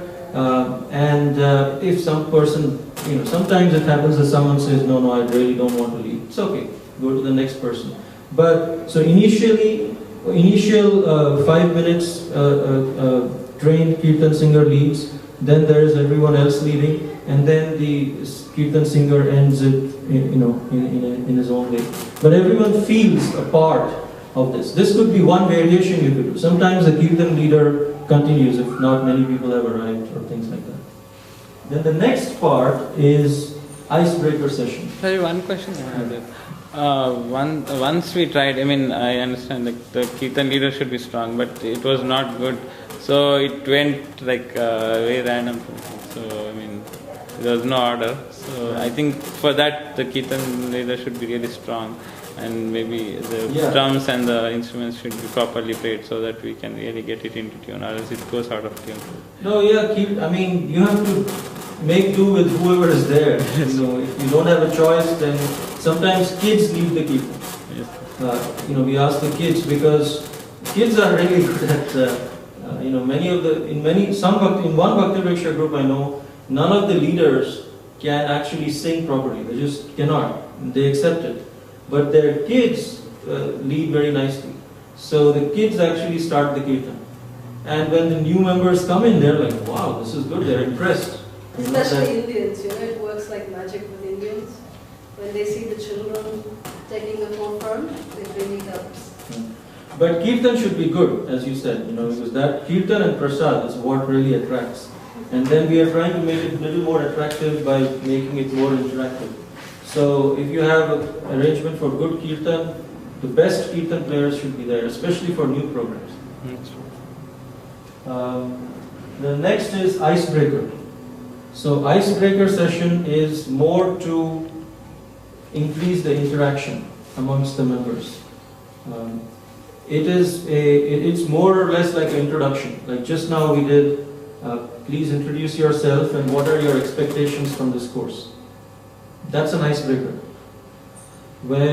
So what Icebreaker does is that when people come to the program, they are physically in the program, but mentally they are still from where they came from. Maybe from work, maybe from a grocery store, maybe from home, and they're still mentally there. So before we start the Krishna Katha discussion, we need to bring them back into the program. And so then we ask this icebreaker question, which is 10 minutes, where please introduce yourself, and there is a question which is asked which doesn't have a right or a wrong answer. We don't judge the answer to the question. For example, to a new person, to a new group, you could ask, please introduce yourself and please share what is the one thing that you would, if you're given an opportunity to change one thing in this world, what would that be? There's no right or wrong answer. Someone will say, different things based on their experience. Or you could make it more fun by asking, if you are given a time machine, where would you like to go? Or if it's a devotee group, it's a little advanced group, you can say, icebreaker question could be, please introduce yourself and please share, if Srila Prabhupada comes in the door right now, how would you receive him? So there are so many ways. We have standard icebreaker questions. There are 25 standard questions, and there is a book called the Book of Icebreakers, which Congregation Development Ministry gives, which is used, which are just 10 minutes. Don't spend more time on it, just 10 minutes. Everyone introduces themselves, answers the question. Once they answer, we acknowledge by clapping. So they feel really welcome. We see that people who come in who are not really sure whether they should have, by clapping they all, wow, I'm accepted. You know, so there are many subtle messages that are going on with this program, where people are slowly feeling welcomed in a very transitional way. Before we come to the philosophical aspect, because we have to really prepare and train their mind before we can actually get there, before they can feel accepted. One thing about the kirtan point that I wanted to make, if you don't have a good kirtan singer in the group, say it's an initial group, I know one group that we did have like this, is that they played Aintra Prabhu's kirtan.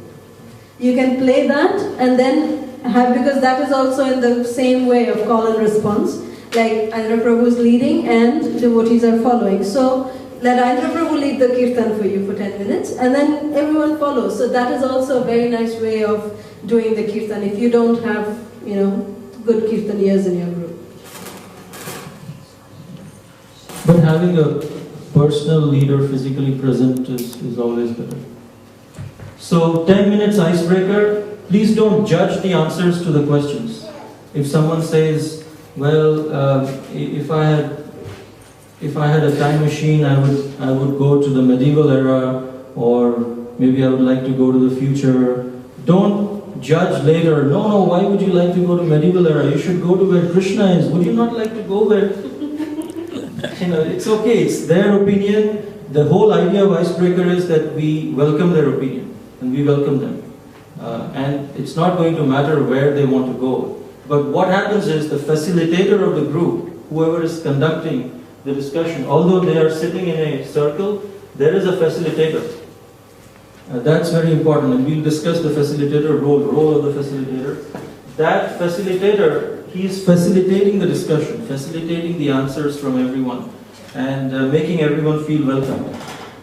So that facilitator should not judge the answer. Then after icebreaker, the third aspect is Krishna Katha. Right? And in this Krishna Katha is more of a discussion.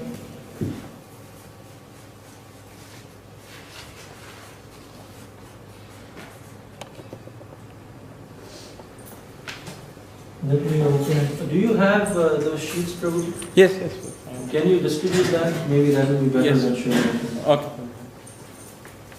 Because we should never forget that, you know, the icebreaker session is not the main part of the discussion. We can make it, like say for example, if it's a devotee group, you know, if you're meeting for quite some time, and if you ask the question, how were you introduced to Krishna consciousness? Let that never be your icebreaker question, because that will be the end of the program. Just in the icebreaker, you will cover the entire program. So we have to always keep in mind that the time for the icebreaker session is only 10 minutes, and the purpose is to bring everyone in the room, to make them be present in the room and move on to the actual part of the program, which is the Krishna Gatha. So that should always be the timing for Krishna Gatha. So the timing is typically 45 minutes. And Prabhuji will be sharing some the material which we use for this Krishna Katha. It's more of a discussion. So Prabhuji, I'll wait for you to distribute so everyone can refer to it. Yes.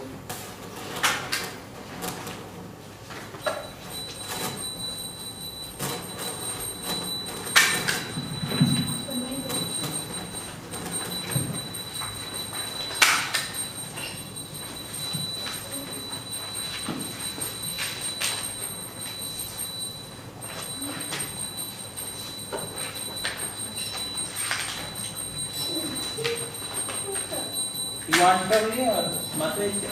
You want to? No, we are good, thank you. Yeah, I'd like to take one just to know what they're saying.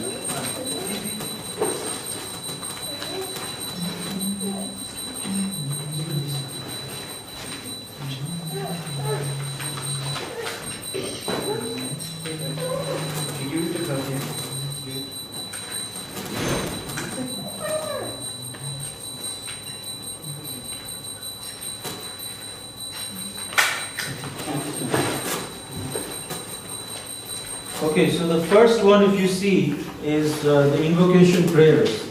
So when the Kirtan is going on, this sheet is distributed to them. So everyone knows what they are singing when they first come. Otherwise, it takes them time to understand what this is all about. Then, after Icebreaker, we come to this Krishna Katha, which is 45 minutes. And if you see, there is on moods and modes. This is about the modes of material nature. This is not the first discussion. Maybe after 3-4 discussions we come to that. And at the end there are, wow, this went on to 3 pages? Oh, okay. It's because it's... Yeah. So, where are the questions? Okay, if you see at the end, there are some questions based on discovery, understanding and application. So what we do is everyone reads one paragraph together, right? And one by one, everyone reads one paragraph. That takes about 10 to 12 minutes for everyone to read the whole thing. And then we read the questions. Questions are based on discovery, understanding and application. All the questions under discovery, the answers to those questions are given in the edification itself. If people just go through it, they'll know. Then understanding is, the answers are not in the edification, but they'll have to think a little bit more to understand it. And finally, application, which explains how can we apply in our day-to-day life. Whatever we discussed, whatever we understood, how we can apply. That's very important. So at the end of the program, when people leave, if they ask the question, everyone asks at the end of the program, when they go back home, when they have to come again to the program next week, everyone asks, what did I learn? What did I get out of that program? There was good music, there was good food and prasad, but what did I learn? And here, I discovered something new, I understood it, and I know how to apply it in my daily life. So the focus is on a particular topic and on discovery, understanding and application. So everyone reads one by one, and then the facilitator asks the questions. And the answer to the question is discussed. So the facilitator will ask, what is the first question? Describe the 3 modes of material nature. Give examples of food and charity in different modes, for example. So different people will say their opinions, and the facilitator will actually hear, and if someone says something, he'll say, okay, is there anyone else who would like to share? This is interesting. And you'll see that we have seen that for most of the times, 70% of the things they will say correctly. New people. Even new people who have come first time. Even Westerners. Very Krishna conscious, actually. And you just have to nudge them a little bit, the rest of the 30%. And they'll understand it themselves. The whole idea is for them to understand and discover things themselves, rather than someone else telling them what the truth is. So there is all this, there's a whole psychological understanding of how a discussion leads to better learning. If someone says, you are the soul, you're not this body. And if a person is telling them, it goes through several layers before we understand it. It goes through, first, I have to trust that person. Who are you to tell me I'm the soul, I'm not this body? If you trust that person, then it has to go through the intellectual layers, emotional layers.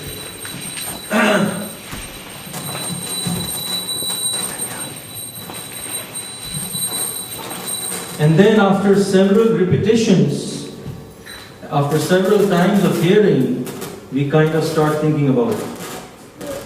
But in a discussion, if suppose the person themselves say, okay, the answer to this is, I'm the soul, I'm not this body. It's much easier for them to accept it. At least start thinking about it. In a lecture, typically people are in their own comfort zone. But here, when a question is asked, then they have to, at least, even if they're not answering, they at least start thinking about it. Yeah, let me see what it is. So there is faster learning in that sense, and it's more focused.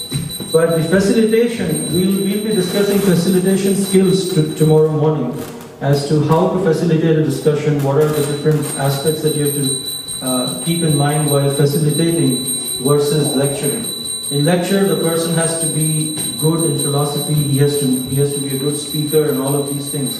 Facilitation doesn't require you to be a good speaker or to be a good person in terms of philosophy and all of that. If you know the basics, you can facilitate a discussion very nicely. But there are a few facilitation skills. Like when you ask a question, what if everyone is quiet?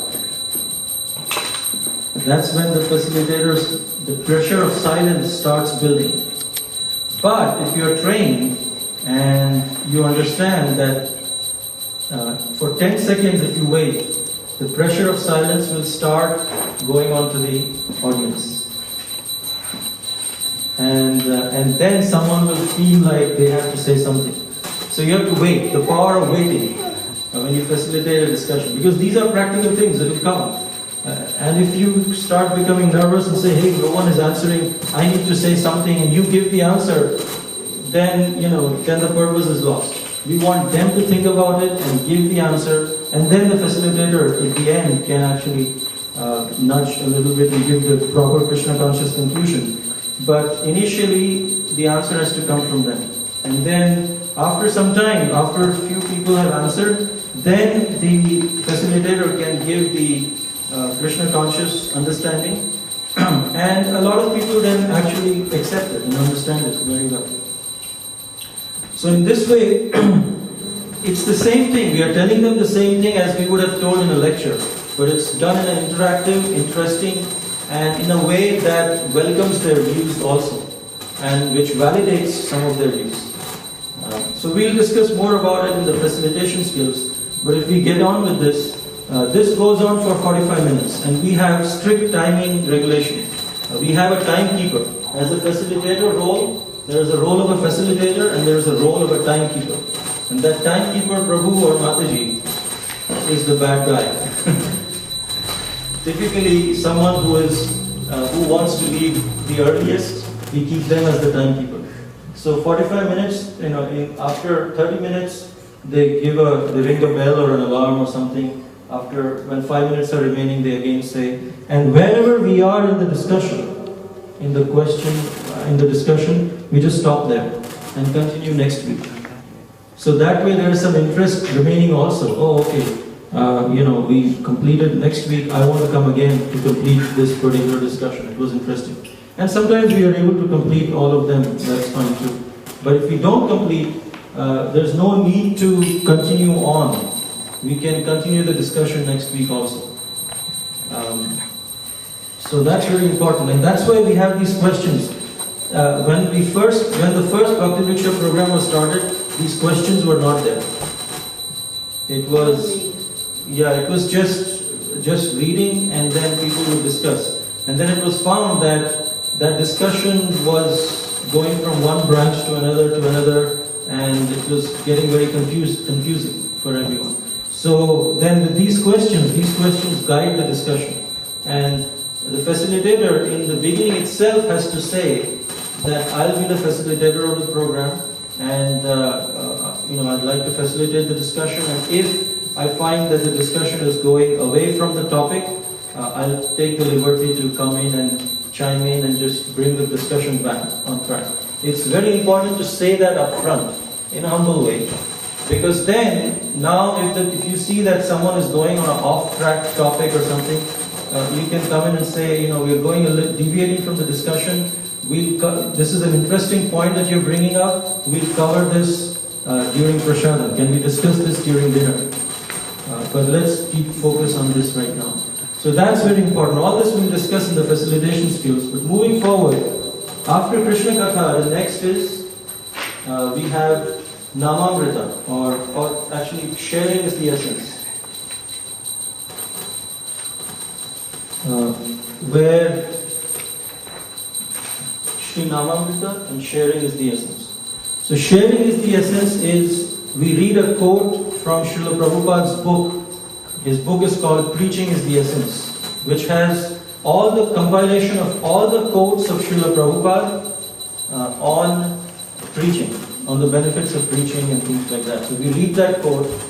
In the initial stages of the group, this sharing is the essence section, we just speak about Srila Prabhupada, that what was Srila Prabhupada's mission and how he came in 1965 at the age of 69 and all of that. Or we play a video clip, a 10-minute video clip from your ever well-wisher or something.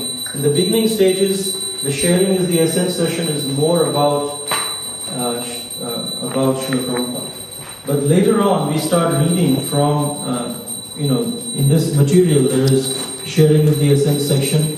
And we try to avoid the word preaching because it looks very hard, especially on Westerners.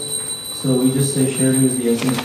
And then at the end of it, we ask one person to summarize what they just read. It's just half a page, and someone will summarize, okay, in this we discussed that if we share it with others, our spiritual life will grow, we'll become dear to Krishna, and so many different ways like that. These quotes are taken from the book by Srila Prabhupada, which is Preaching is the Essence. These are quotations that are taken from that particular book. So that's about 5 to 7 minutes of reading and summarizing.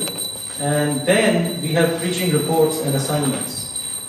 We give sharing assignments. So one assignment could be, actually we have a list of 5 assignments which we keep rotating in the group. What happens is that, of course the sharing assignments or the preaching assignments, the preaching reports, it's not done in a new group. We have to make sure that it is done at least, even in the new group, maybe 2 months down the line. It should be done, but not before. So, but when the sharing assignments are starting, we talk about, when we are talking about our Krishna conscious, rules and regulations, we talk about the 4 regulative principles that we follow, we talk about chanting 16 rounds. But we forget to talk about the 5th regulative principle. Any idea what is the 5th regulative principle? No? Prayer. No? Love of... No. To love Krishna. What is the 5th regulative principle? Preaching. Sharing. Sharing, preaching, is actually part of our sadhana. Just like how we chant 16 rounds and we follow the 4 regulative principles, similarly, preaching is not an option. Anyone who is a part of Srila Prabhupada's ISKCON, it is entailed upon him or her to share whatever they have. If they have, Prabhupada said, if you have 5%, go and share that 5%. And it will become 10%. You will also grow. So sharing or preaching is actually part of our sadhana. It is not an option. So therefore, from the very beginning, we start talking about these sharing assignments, which are given, which help in cultivating amongst the new members also that what is the importance of sharing. That sharing or preaching is not an option, that it is actually part of our sadhana, it's part of our spiritual growth. And when we share, when we talk about the multiplication of the groups, this also will become essential, because the very purpose of having the group in the first place is so that we can reach out to people. So even when we are multiplying so that we can reach out to more and more people. So when they have this preaching mood in them established, you will see that the multiplication becomes very easy. The growth of the group also becomes very easy. So these are some of the sharing assignments. Okay. First week you can say cook, offer and distribute prasadam to your friends. So cook something, offer it to a picture in your home, and then distribute that prasad to your friends. We gave this assignment to our, in the Simple Living High Thinking group, the Western group. And then the next week when we were taking the preaching assignment report, when we were taking the report of who has done this assignment, one of the boys, he is Afro-American, he said that I don't cook, but I had been given this assignment, so what I did was, I brought a friend to the temple for prasadam. Does that count? We said, of course it counts, So, like the that. idea of sharing. Once they start sharing, they'll feel the bliss of sharing Krishna consciousness. So that's the first thing. Then share the Hare Krishna Maha Mantra with one of your friends. You started to chant, how that is helping and how, it is helping you in your own life. Share that with one of your friends. These are not very stressful assignments. Over the period of 1 week, you just have to share with someone about the Hare Krishna Maha Mantra and just report back what your experiences were. And then the third one is... And some people then said, well, I shared it on my Facebook. That's the fourth one. I said, yeah, that counts. So, then the third one is distribute one book of Srila Prabhupada to your friend or to a stranger. Then fourth one is read a chapter from Prabhupada's books and share something that you like with anyone who does not know anything about Krishna consciousness. So regarding this particular assignment was where, the Facebook thing came up. That they shared what they read on their Facebook page and so many people liked it. So that is also sharing, with modern technology and facility. And tell a friend about what you like in the Bhakti Vriksha gathering. And if the friend, if they are interested, bring them to the group. So that is another assignment. So this way, when we see that, you do these assignments, then it is very, very easy at the end of the life cycle of a Bhakti Vriksha group. Remember, anything that is manufactured, there's a date of manufacturing. Along with that, there comes a date of expiry. So Bhakti Vriksha group, when it is formed, there is the date of manufacturing, the inception of the group. And so there is a date that group will actually die also. Now if you don't multiply before the death date of the group, or the expiry date of the group, then the group will automatically die out because your members, they will see that there's nothing more they can get out of the group or they're not growing anyway. So they will anyways fizzle out and you will start again with a new, fresh group of members. So why to do that? Where you have the facility that you can multiply and grow, why to let a group die? So anyway, more about the expiry and the multiplication we'll discuss tomorrow. But right now we're focusing on how to start one group. And he's sharing assignments. And then after giving the assignments, next week we ask for reports. Okay, so who did your assignment? And it's possible not everyone did the assignment. It's okay.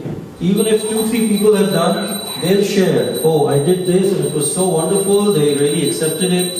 And my friend really liked it. And that kind of gives enthusiasm to others. And they say, oh, let me also try. And slowly they'll jump on the... People don't know, like some devotees, they don't know how to cook. They'll just buy some cookies, offer it. And then keep a tray of cookies in their office table.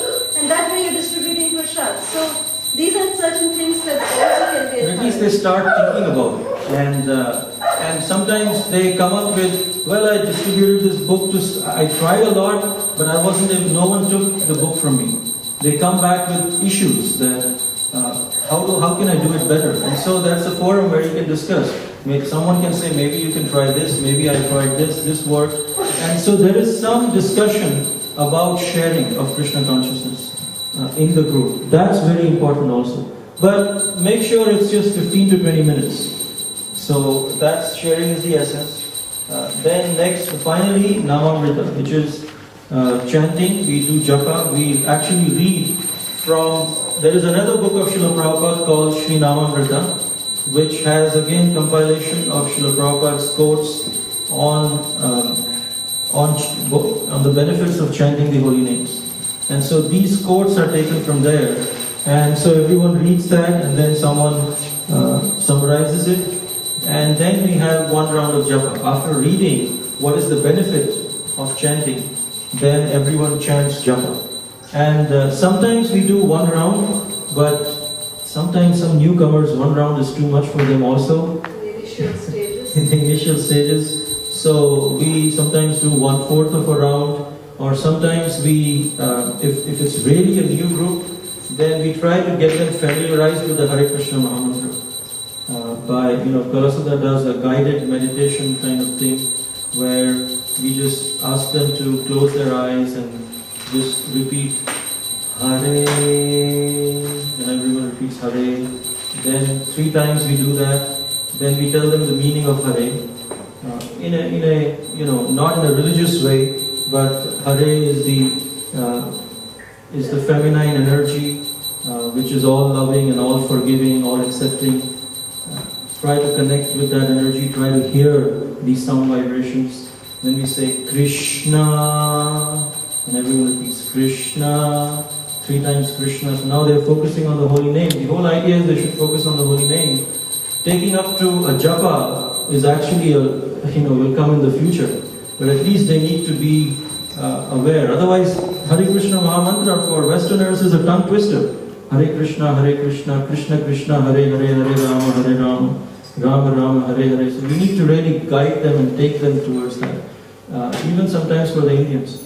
And Rama, and then we tell them the meaning of Rama, which is the reservoir of all spiritual energy, of joy, the joy of giving and forgiving, giving and receiving.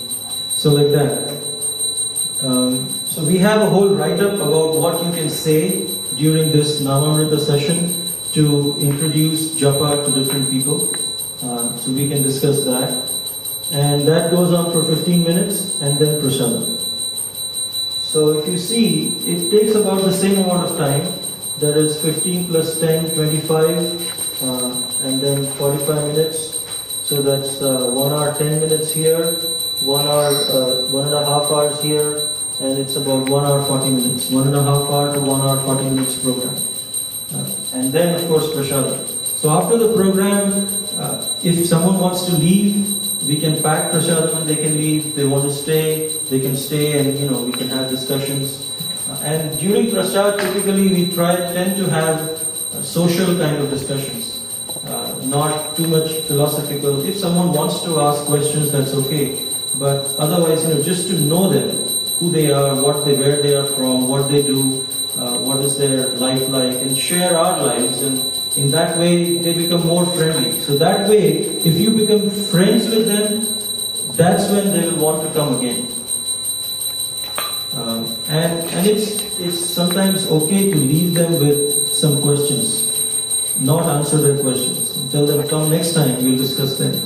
So there is some link that they can actually come back. So this is the format, 6 parts of the Bhakti Vriksha program. And we can actually take half-an-hour sessions on each of them, especially Namamrita and sharing is the essence. We can actually do a small session tomorrow on how we conduct the guided meditation session during the Namamrita session. And tomorrow we'll also discuss on facilitation skills in the morning.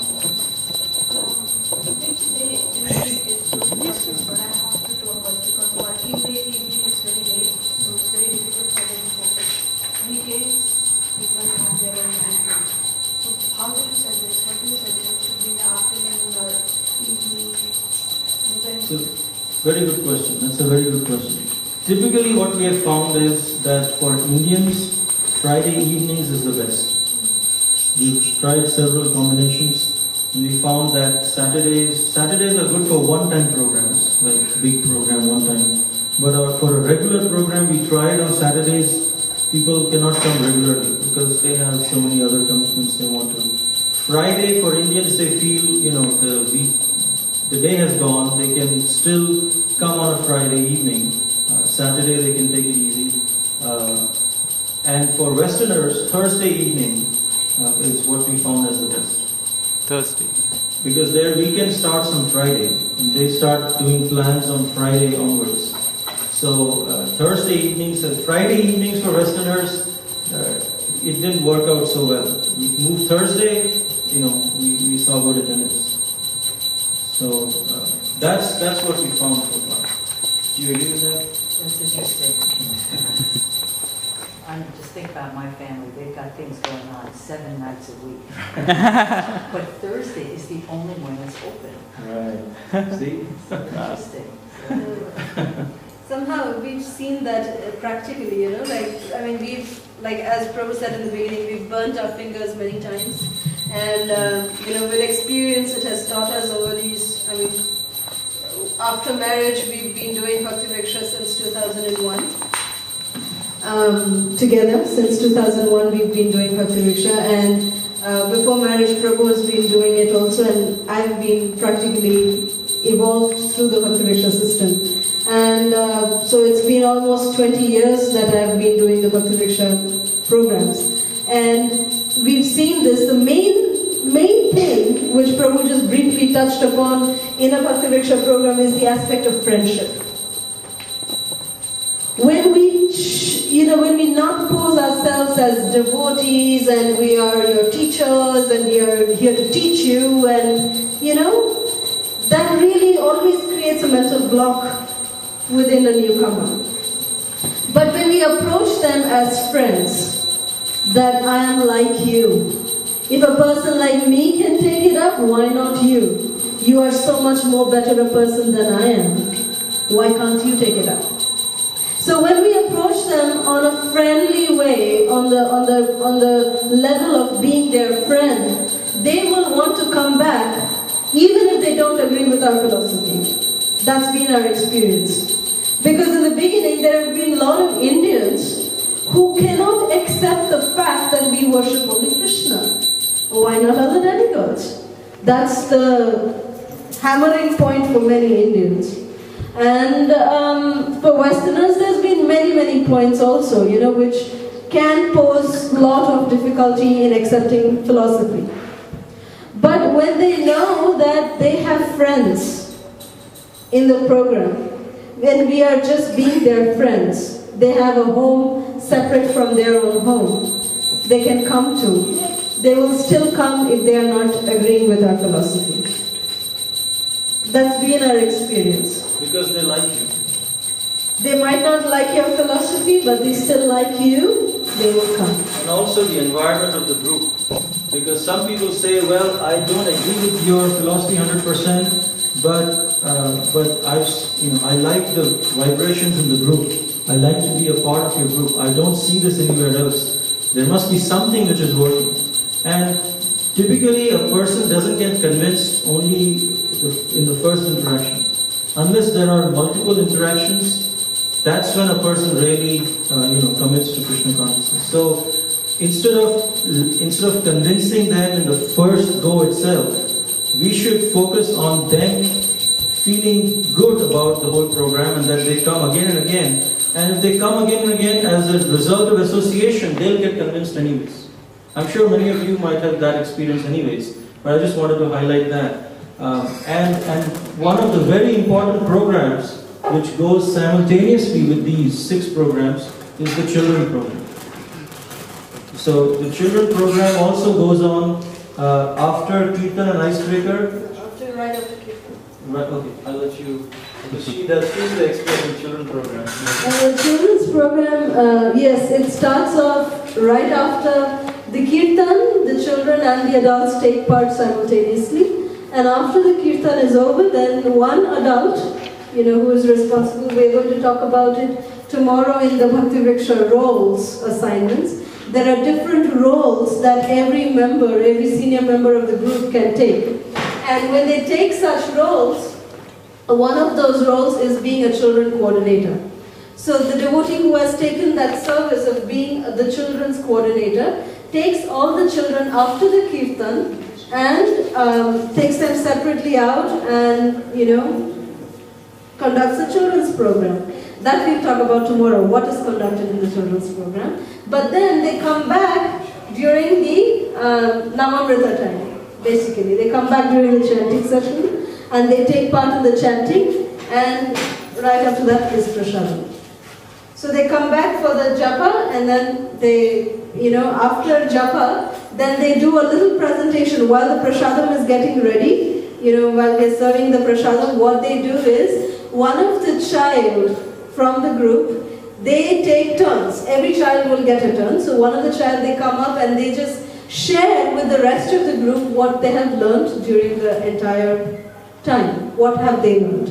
If they have learned a verse, they come and recite that verse. They show their assignments, what they have done. So, and sometimes they even come and present a small little skit based on the story that they have heard. So that encourages not only the parents, but the children, their self-confidence is boosted to its peak, when they come and present like this in front of so many adults, So that is something that they do. And then prasad is served out. So it just takes less than 5 minutes to do it. But by just doing this, we are encouraging and showing that yes, we value our children and that they are our future. So that's the message that goes across. And prasadam is mostly potluck that we do. Of course, Kalasudha, you want to focus on that. Especially if there are newcomers, then they may not be having Vaishnava atmosphere at their home or kitchen, or they may be eating meat or so many things. So we just give them, if they can bring plates, or if they can bring water or some drink or fruits or something like that, something which they don't cook, then they feel a part of the program. At the same time, we are not giving them something heavy responsibility. Even if they don't show up that week, it's okay. That's not a big deal for them. But having a potluck, if you give them responsibility, then they'll come. And Matajis and kids are a very important part of the program. That is the most essential. If Mataji is convinced, then the Bhakti Vriksha program subsists on that. It's said that if you get the lady of the house, then the entire household will come. So also it holds true for children. When the children, they get so captivated and enticed with the children's program, because in Houston, the way we do the children's program is that every festival there is a presentation by the children at the temple. Like Janmashtami, they perform a small skit, or they learn a bhajan, at least a bhajan performance, that the Bhakti Vriksha groups, they come and perform that at the temple. So that encourages not only the children, but also the parents, that wow, my kid is up on the stage, oh my God, that's really something, And so that is a big thing, that they drag their parents to come to the program weekly. And also the ladies, when we give them some responsibilities, like there is one role of in the 9 roles of the Bhakti Vriksha program, there is one role of the prasadam coordinator. The person who is in the prasadam coordinator, that person coordinates that who will bring what. So that way, everyone is bringing something or the other. And that way you can assure that they will also come back. So giving them some responsibility, and that will give them, the sense of coming back again to the group. So,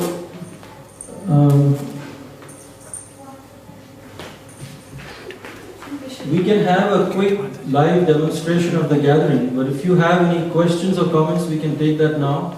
And then we can have a live demonstration of a Bhakti Vriksha gathering. Yes, sir. Any questions or comments so far? Only thing is when we have discussions, so how to really control a discussion, because most things, it will be really offshoot. They'll be going. It's really difficult to control that. We'll discuss it in detail tomorrow. The first thing is art of facilitation. Yes, but during the live demonstration also you'll see some of these aspects. So maybe some of you can pose as being the deviant brilliant or the notorious character in a group. Some of you can take that role of asking some question like that, and Prabhu as a facilitator, you can see how he facilitates. Don't be too tough on me. No, but you can see how it is done also, practically. And then Shall we start with the first one? But then the main thing is, Prabhu, that the questions is what keeps the discussion channelized. Okay. If any question is posed which is outside of the topic that is being discussed, then the facilitator has the responsibility or has the, has the obligation to say that yes, it's a different topic and it's going to be addressed later. Yeah. Mostly the answers, Mataji, it goes after. Answers goes off? We'll discuss more tomorrow about it. And right now, during the gathering live demonstration, maybe some of your questions may be answered. Yeah. Okay. So let's everyone sit in a circle, or maybe we'll also invite the deities as part of the gathering.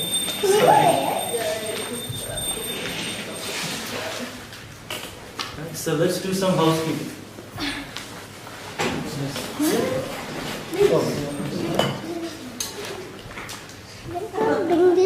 Does everyone have Prabhuji? Yes. That's okay. So you can still be a part of the group.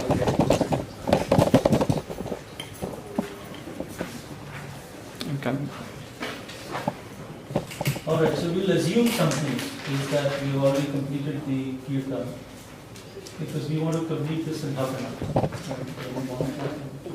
Can we have the microphone for you? I'll get. He wants it for the recording.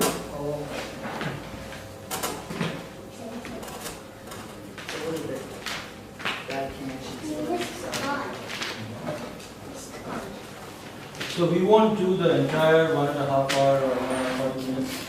We just start from the icebreaker. Okay? So we assume that the kirtan is complete. And all right, thank you very much for coming to the self-discovery gathering today. Well, by the way, we call it self-discovery. We don't call Bhakti Vriksha because people just don't understand what we mean Bhakti Vriksha. So for Indian gatherings, we call it a self-discovery, and for Western, we call simple living, high thinking. So you could choose that. Thank you very much for coming and for participating in the kirtan so enthusiastically. Let's give ourselves a big round of applause. Alright, so we go to the next part of the program, which is an icebreaker session, where everyone can introduce themselves, and there will be a question asked. You can answer the question. There's no right answer to the question. Just share your views on what you feel about the question. Alright? So the icebreaker question is, please introduce yourself and please share what is your favorite food item. Preferably vegetarian, but it's okay. Alright, who wants to go first? We'll start from, go ahead. Hello everyone, my name is Advaita. My favorite food item is, I really love Indian food, and I really like chili pakoda. I remember once I went to an Indian lunch, and I had never eaten chili pakodas before. The first time I put it in my mouth, but it was so good. I never forgot.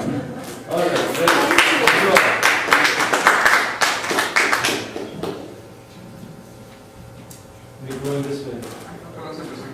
Yes. So please introduce yourself and what is your favorite food item? Hello everybody, my name is Miguel Angel. I'm from Colombia, and I really love vegetarian food. From before in Boston, I was trying to do it when I made about Krishna conscience and everything. And here in Boston, I have the bless of God of Krishna that come to the temple and taste more clear the Indian taste. It's amazing for me. So I appreciate. So what is your one food item which you like? everything from Pakoda is very nice. Hello everyone, my name is Prem Nandini and I like Rasgulla. I can eat it anytime. Even if you wake me up in the night, I'm ready for it. Okay. Thank you.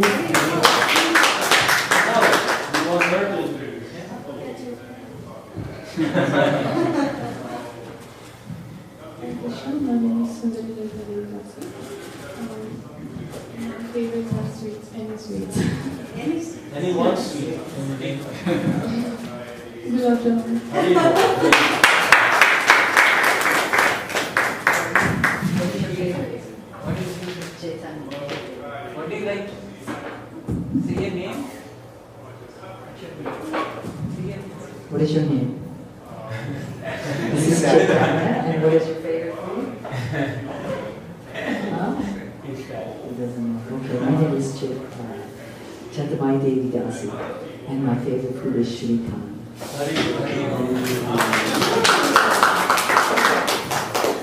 Hare Krishna, my name is Das. My favorite food is actually sweets. Gulab jamun is one of my favorite. Hare Krishna, my name is Marmala Panditas and my favorite dish is Basundi.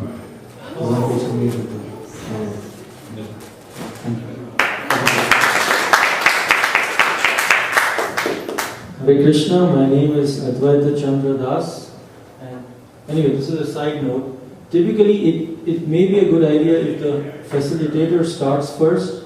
That way, everyone knows how to introduce and how much to introduce themselves. So, facilitator could start. My name is Advaita Chandra, and I've been in Houston since such and such time, or Boston for such and such time, and I do such and such thing. I'm a manager of a software company, and I'm very happy. I've been introduced to Krishna consciousness since '94, and I'm very happy to host all of you today. My favorite food item is actually I've been avoiding that, but to admit frankly, my favorite food item is anything with potatoes. But I've been avoiding that. So there's an item called aloo dom, which is a Bengali preparation. So I like that. But anyway, thank you. Hare Krishna, my name is Kalasudha Mataji, and also this is a side note that if we have new members in the group, it might also be a nice idea to introduce our civil names as well. Because sometimes, or maybe shorter spiritual names, like my name is Kalasudha. So if I'm in a new group, I would just say Kala. I just say that my full name is Kalasudha, but you can call me Kala for short. That way people know how to interact with you. And then, my favorite food would be anything with paneer or cheese. Just love that.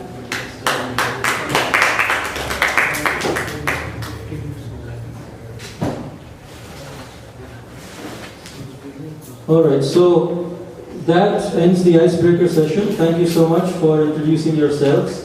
Now we go to the next part of the program, which is discussion on and edification. So if you see in your sheets, there are a few pages, and we discuss. At the end of them, there are some answers to some questions that are there, which will guide the discussion. Now, as a side note, for the Western groups, for Indians, we have felt that they like long material because they want to hear. But for Westerners, we have developed other shorter materials. First couple of months is just quotes from Gita, which are universal. About the mind is the friend, and also the worst enemy is the greatest friend of the worst enemy. So that quote from the Gita is there. And then there are questions, just one question on discovery, one on understanding, one on application based on that. So it's a little shorter so that there is more discussion and less of reading. But here there is, 10 minutes of reading at least that we have.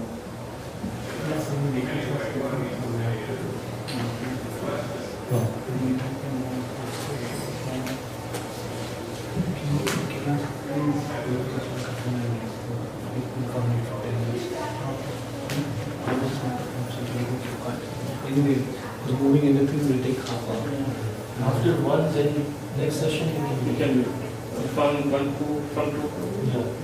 We'll close the microphone. Yeah. I will ask me from the time out to with the speaker.